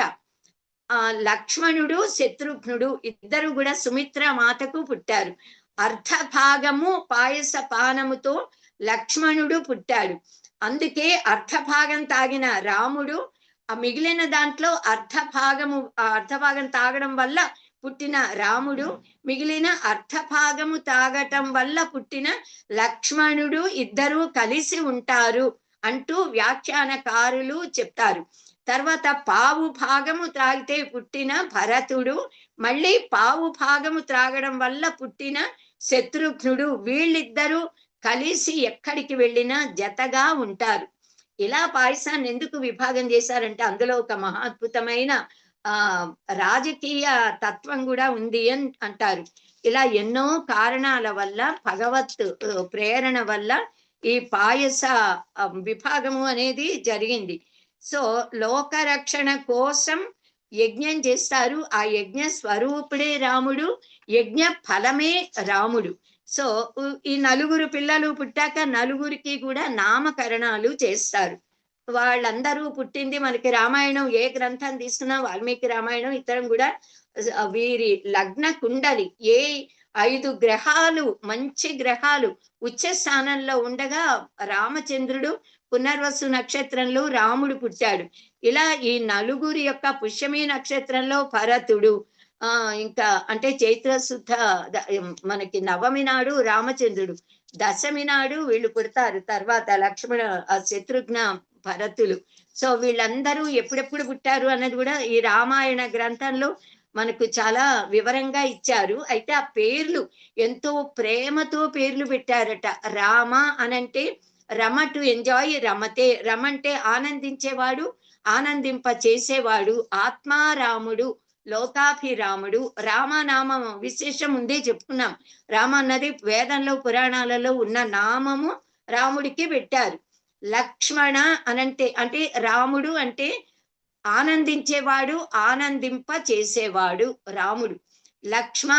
లక్ష్మీం తనోతి అని అంటాము. లక్ష్మ అంటే ఒక గుర్తు, ఒక ప్రత్యేకమైన నడవడిక, ఒక ప్రత్యేకమైన శక్తి కలిగినటువంటి వాడు లక్ష్మణుడు. ఎందుకంటే రాముడు యాగరక్షణకి రాముణ్ణి రమ్మంటే లక్ష్మణుడు కూడా వెంట వెళ్ళాడు.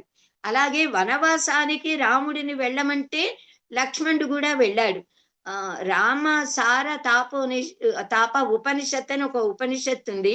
అందులో ఈ రామనామ మహిమను గురించి చాలా వివరంగా చెప్తారు. రామ నామాన్ని జపిస్తూ ఉంటే శరీరంలో కలిగే శబ్ద ప్రకంపనలు ఎంత శక్తిమంతాలైనవి అన్న విషయం. రా అనేది అగ్ని బీజాక్షరం. రా అంటే మనలో పాపాలన్నీ దహించిపోతాయిట, మనలోని మొత్తం నెగటివిటీ అంతా దగ్ధమవుతుంది.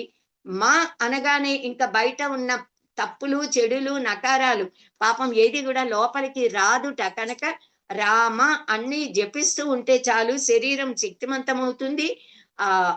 బయటి శక్తి మనలో చెడు దుష్ట శక్తులు ఏవి కూడా మనలోకి రావు. అది రామనామం. లక్ష్మ అంటే గుర్తు, లక్ష్మణుడు ఒక ప్రత్యేకమైన గుర్తు కలవాడు. అంటే రాముడు ఎక్కడుంటే తాను అక్కడే ఉంటాడు. 14 సంవత్సరాలు నిరాహారుడై, నిద్ర ఆహారాలు లేకుండా నిద్రపోకుండా ఉన్నాడు. రాముడిని తండ్రిగా సేవిస్తూ, సీతామాతను వదినను తల్లిగా సేవిస్తూ ఉన్నాడు. కనుక ఒక ప్రత్యేకమైన లక్షణం కలవాడు లక్ష్మణుడు. భరతుడు టు షైన్, ప్రకాశించడం. తన త్యాగ గుణంతో, జ్ఞాన గుణంతో ప్రకాశించేవాడు భరతుడు. అపరిమితమైన రామభక్తి ధర్మనిష్ట కలవాడు. రాముడు ఎలాంటి వాడు, ఈయన కూడా అలాంటి వాడే. భరతుడు కూడా ఆ రంగు కూడా నీలమేఘ శ్యాములు. వీళ్ళిద్దరూ చక్కగా స్వచ్ఛమైన మేలిమి బంగారు రంగుతో ఉంటారు లక్ష్మణుడు, శత్రుఘ్నుడు. శత్రుఘ్నుడు అంటే శత్రున్ ఘ్నంతి ఇది శత్రుఘ్నక, శత్రువులను సంహరించేవాడు శత్రుఘ్నుడు. కనుక ఈ రాముడు ఈ నామములలోనే వారి యొక్క చాలా ఆ గొప్పదనము, లక్షణాలు, వాళ్ళు ఎలా ఉన్నారు, ఎలా ఉంటారు అన్నది మనకి వాటి వల్లే తెలిసిపోతోంది. ఇంకా ఎన్నో యోగపరమైన లక్షణాలు కూడా ఉన్నాయి. రకారో అగ్ని బీజం స్యాత్, అకారో సూర్య బీజం చ, మకారో చంద్ర బీజ స్యాత్, రామో త్రిబీజాత్మక అని ఇంత ముందే మనం చెప్పుకున్నాం. కనుక సూర్య తేజము, చంద్ర తేజము, కాంతి, అగ్ని తేజము, వెలుగు, పవిత్రత, జ్ఞానము. అగ్ని సూర్యుడు జ్ఞానానికి ప్రతీకలు గనక జ్ఞాన స్వరూపుడు. సత్యం జ్ఞానం అనంతం బ్రహ్మ, సత్యం జ్ఞానం ఆనందం బ్రహ్మ అని బ్రహ్మ లక్షణాలని ఉపనిషత్తుల్లో చెప్పారు. ఆ బ్రహ్మ లక్షణాలే రామచంద్రుడు. మహర్షులు తపస్సులతో దర్శించిన అతీంద్రియ జ్ఞానము మన సనాతన ధర్మము. ఆ మహర్షులు చూపించిన బాటలో నడిచిన వాడు రాముడు, మనందరికీ ఆదర్శవంతుడు. రేపు బాలకాండ నుంచి ప్రారంభించి 5 కాండలు సంక్షిప్తంగా ఇవాళ చెప్పుకున్నట్టుగానే చెప్పుకోవడానికి ప్రయత్నం చేద్దాం. ఏమన్నా సందేహాలు ఉంటే అడగండి. ఇవాళకి ఆపుకుందాం. ఇవాళ వచ్చినట్టుగా ఆటంకం రాకుండా రేపు ముందే సెల్ ఫోన్ జాగ్రత్త పడతాను. స్వస్తి. శ్రీరామ జయ రామ జయ జయ రామ. శ్రీరామ రామ రామేతి రమే రామే మనోరమే. సహస్రనామ తత్తుల్యం రామనామ వరాననే. జై శ్రీరామ్. శుభం.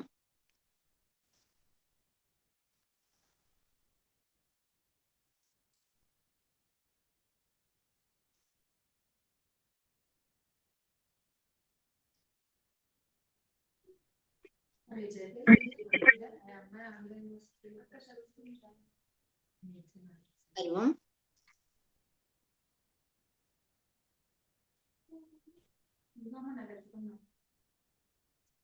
నమస్కారం అండి.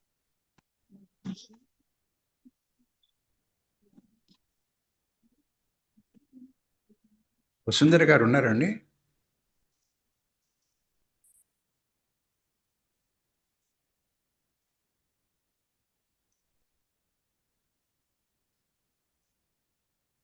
ఆవిడ లేరే.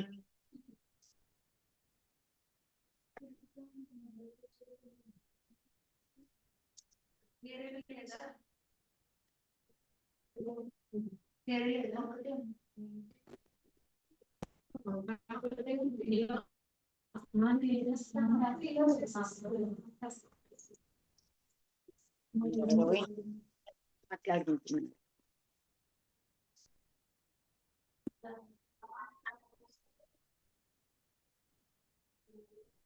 ఎవరికైనా సందేహాలు ఉంటే అడిగితే చెప్తాను. సందేహాలు ఉన్నాయా? లేకపోతే తరగతి ప్రార్థన చేసుకున్న తర్వాత అడుగుతారా? ఎవరికైనా ఉంటే అడగండి, లేదంటే తరగతి ప్రార్థన చేసుకుందాం. మరి నేను చెప్పాను, నాకు చిన్న క్వశ్చన్ ఉంది, రేపు అడగబట్టే రేపు అడుగుతాను, ఇవాళ అంటే నాకు నష్టం లేదు. చేయండి, కానీ ప్రార్థన అయిపోయాక అడిగితే ఎవరైనా ప్రార్థన కావాలి. అయిపోయిన తర్వాత ప్రార్థన చేస్తుందాం.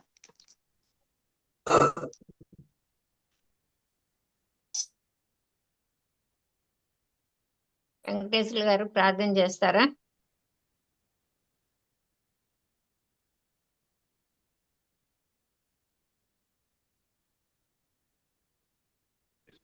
రెడీగా ఉన్నారా అండి?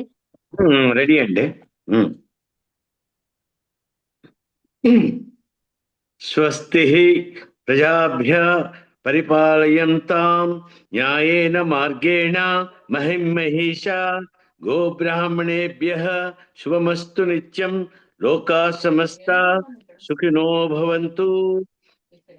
కాలే వర్షతు పర్జన్యః పృథ్వీ సస్యశాలినీ దేశోయం క్షోభరహితో బ్రాహ్మణాః సంతు నిర్భయాః అపుత్రాః పుత్రిణః సంతు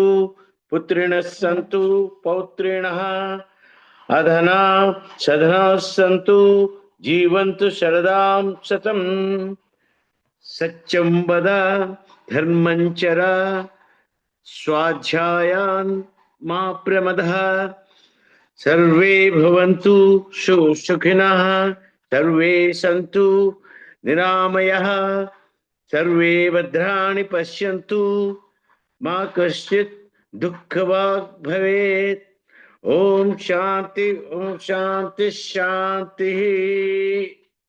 ఓం పూర్ణమదః పూర్ణమిదం పూర్ణాత్ పూర్ణముదచ్యతే పూర్ణస్య పూర్ణమాదాయ పూర్ణమేవావశిష్యతే. ఓం శాంతి శాంతి.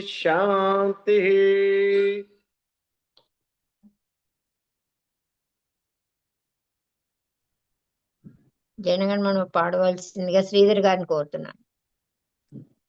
నమస్కారం. ధన్యవాదాలు వెంకటేశ్వర గారు.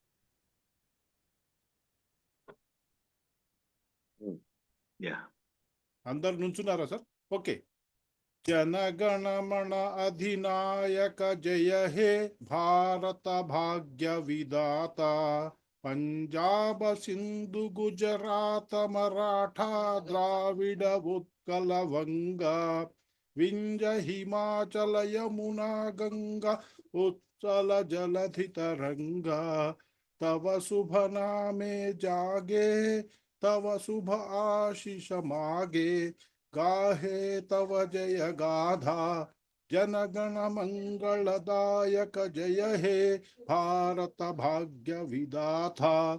जय हे जय हे जय जय जय हे.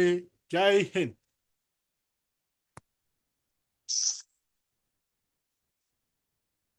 జై హింద్. ధన్యవాదాలండి. ఇప్పుడు ఎవరికైనా సందేహాలు ఉంటే గురువు గారిని అడగవచ్చు. శ్రీధర్ గారు హ్యాండ్ రైజ్ చేసినట్టున్నారు. అవునమ్మా, అది నమస్కారం తల్లి. రామాయణంలో ఆవిడని ప్రశ్నించేంత హక్కు నాకు లేదు. ఆవిడ మహాసముద్రం లాంటి ఆవిడ. ఒక చిన్నది సునశేఖుడు అనేది నాకు పేరు ఫస్ట్ సారి విన్నాను, కాకపోతే కథ తెలుసు. మధ్యలో మొదటివాడు తండ్రి అటాచ్మెంట్ ఉంటాడు, లాస్ట్ వాడు వాళ్ళ తల్లితో అటాచ్మెంట్ ఉంటాడు, మధ్యలో వాడు కాబట్టి వాడికి ఇస్తుంటే వాడిని దాన్ని వధ చేయకుండానే ఆ యాగానికి ఫలితం ఇస్తాడని తెలుసు. దాని గురించి సూక్ష్మంగా కథ చెప్పండి. ఒకవేళ ఎక్కువ టైం ఉంటుంటే తర్వాత వీలున్నప్పుడు చెప్పొచ్చు. అంటే కథలు చాలా, అందుకే చాలా సంక్షిప్తంగా చెప్పేశాను. ఎక్కువగా అవును. చెప్తే టైం చాలదు. ఇలాంటి చాలా ఉన్నాయి, ఎన్నెన్నో ఘట్టాలు. అందుకని సంక్షిప్తంగా చెప్పా. ఈ కథ మీ రామాయణంలో కూడా ఉన్నది, మీరు చదువుకున్నా కూడా తెలుస్తుంది. యాక్చువల్లీ విశ్వామిత్ర మహర్షికి మేనల్లుడి వరుస అవుతాడు సునసేపుడు.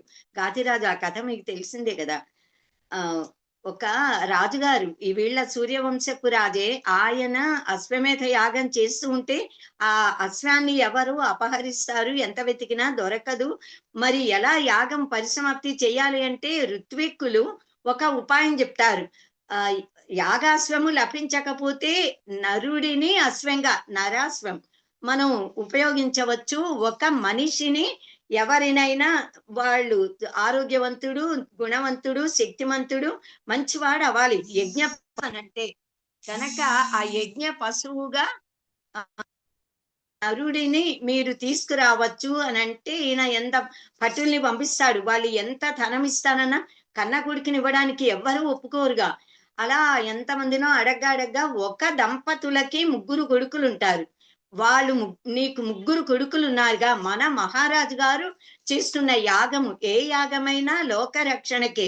ఆ యాగం మధ్యలో ఆగిపోతే ఆ నష్టం, అరిష్టం జరుగుతుంది.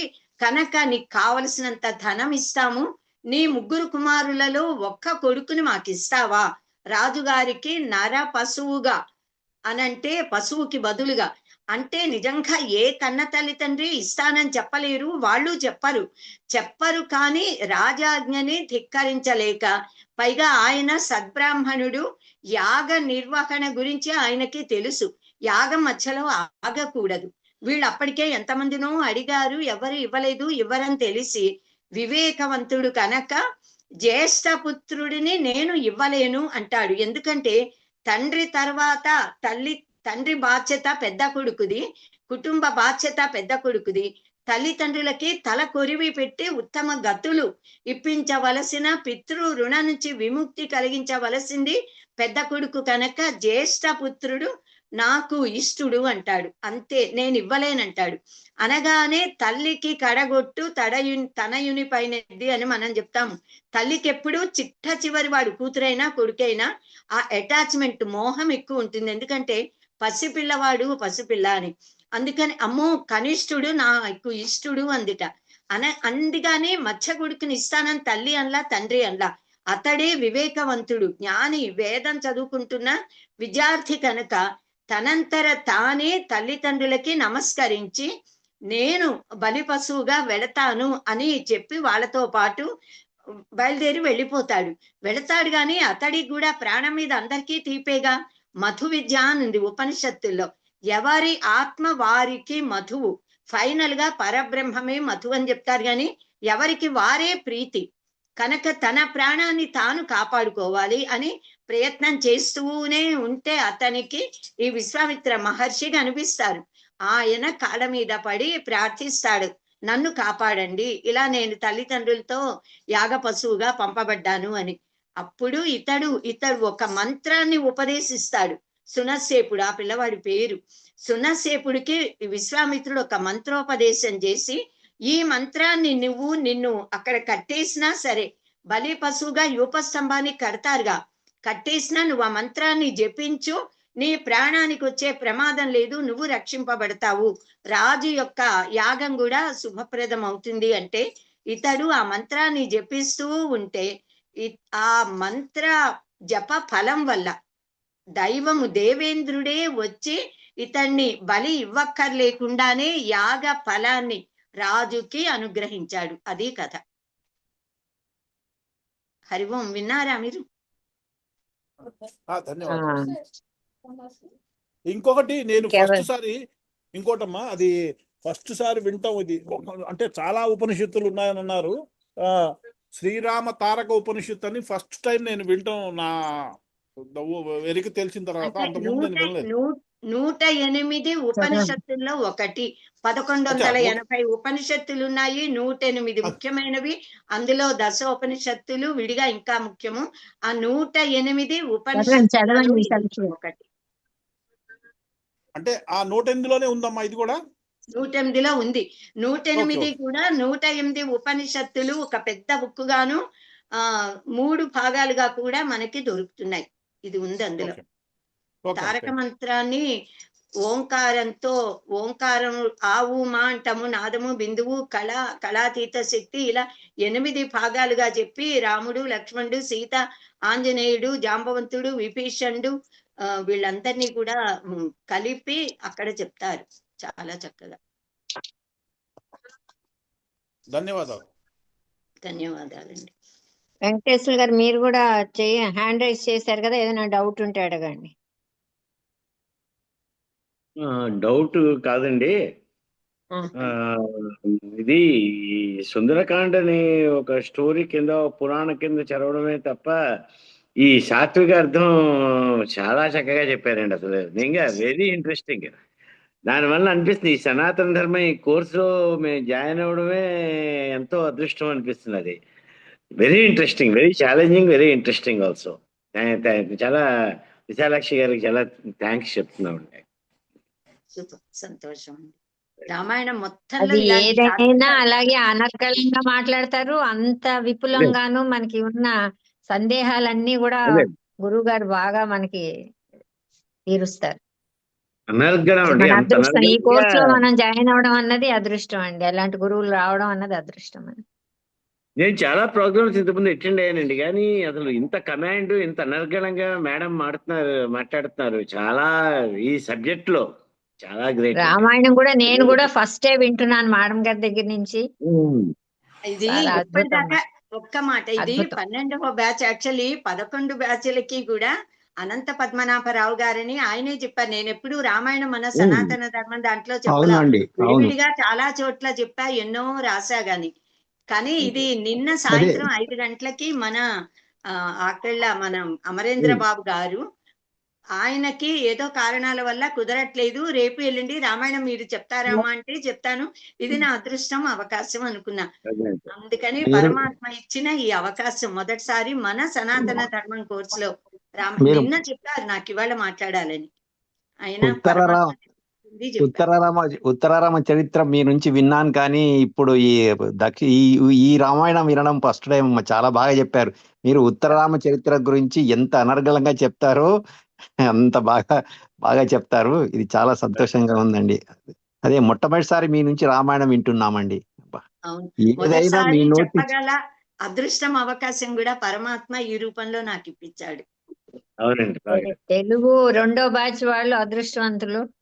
ఇంతవరకు ఏంటంటే ఇంకొక టాపిక్ తీసుకున్నారు, సంస్కృతం చెప్పేవారు. ఏది చెప్పినా గాని వేదాల గురించి గాని ఏది చెప్పినా గాని అలాగే చెప్పారు.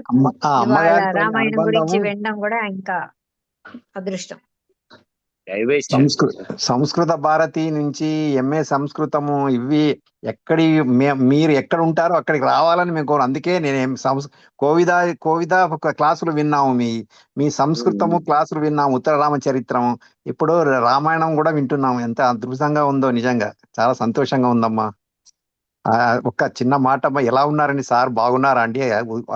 ఆరోగ్యం నడుస్తున్నారు ఇప్పుడు, మామూలు హ్యాండ్ స్టిక్ తో నడవగలుగుతున్నారు. అదే చాలా సంతోషం. అదే ఆ మధ్యాహ్నం జరిగింది కదా, మీరు ఏదో తీర్థయాత్రలకు వెళితే అక్కడ జరిగిందని తెలిసింది. ఫ్రాక్చర్ అయింది కానీ తగ్గింది, బానే ఉంది. మొన్న 20వ తారీఖు నన్ను ఒక చోట విశిష్ట అతిథిగా పిలిస్తే నేను ముందు రాలేనంటే మా వారి నేను రాగలను వస్తా అన్నారు. ఇద్దరం వెళ్ళాం, బాగా జరిగింది. సంతోషం, చాలా సంతోషం అండి.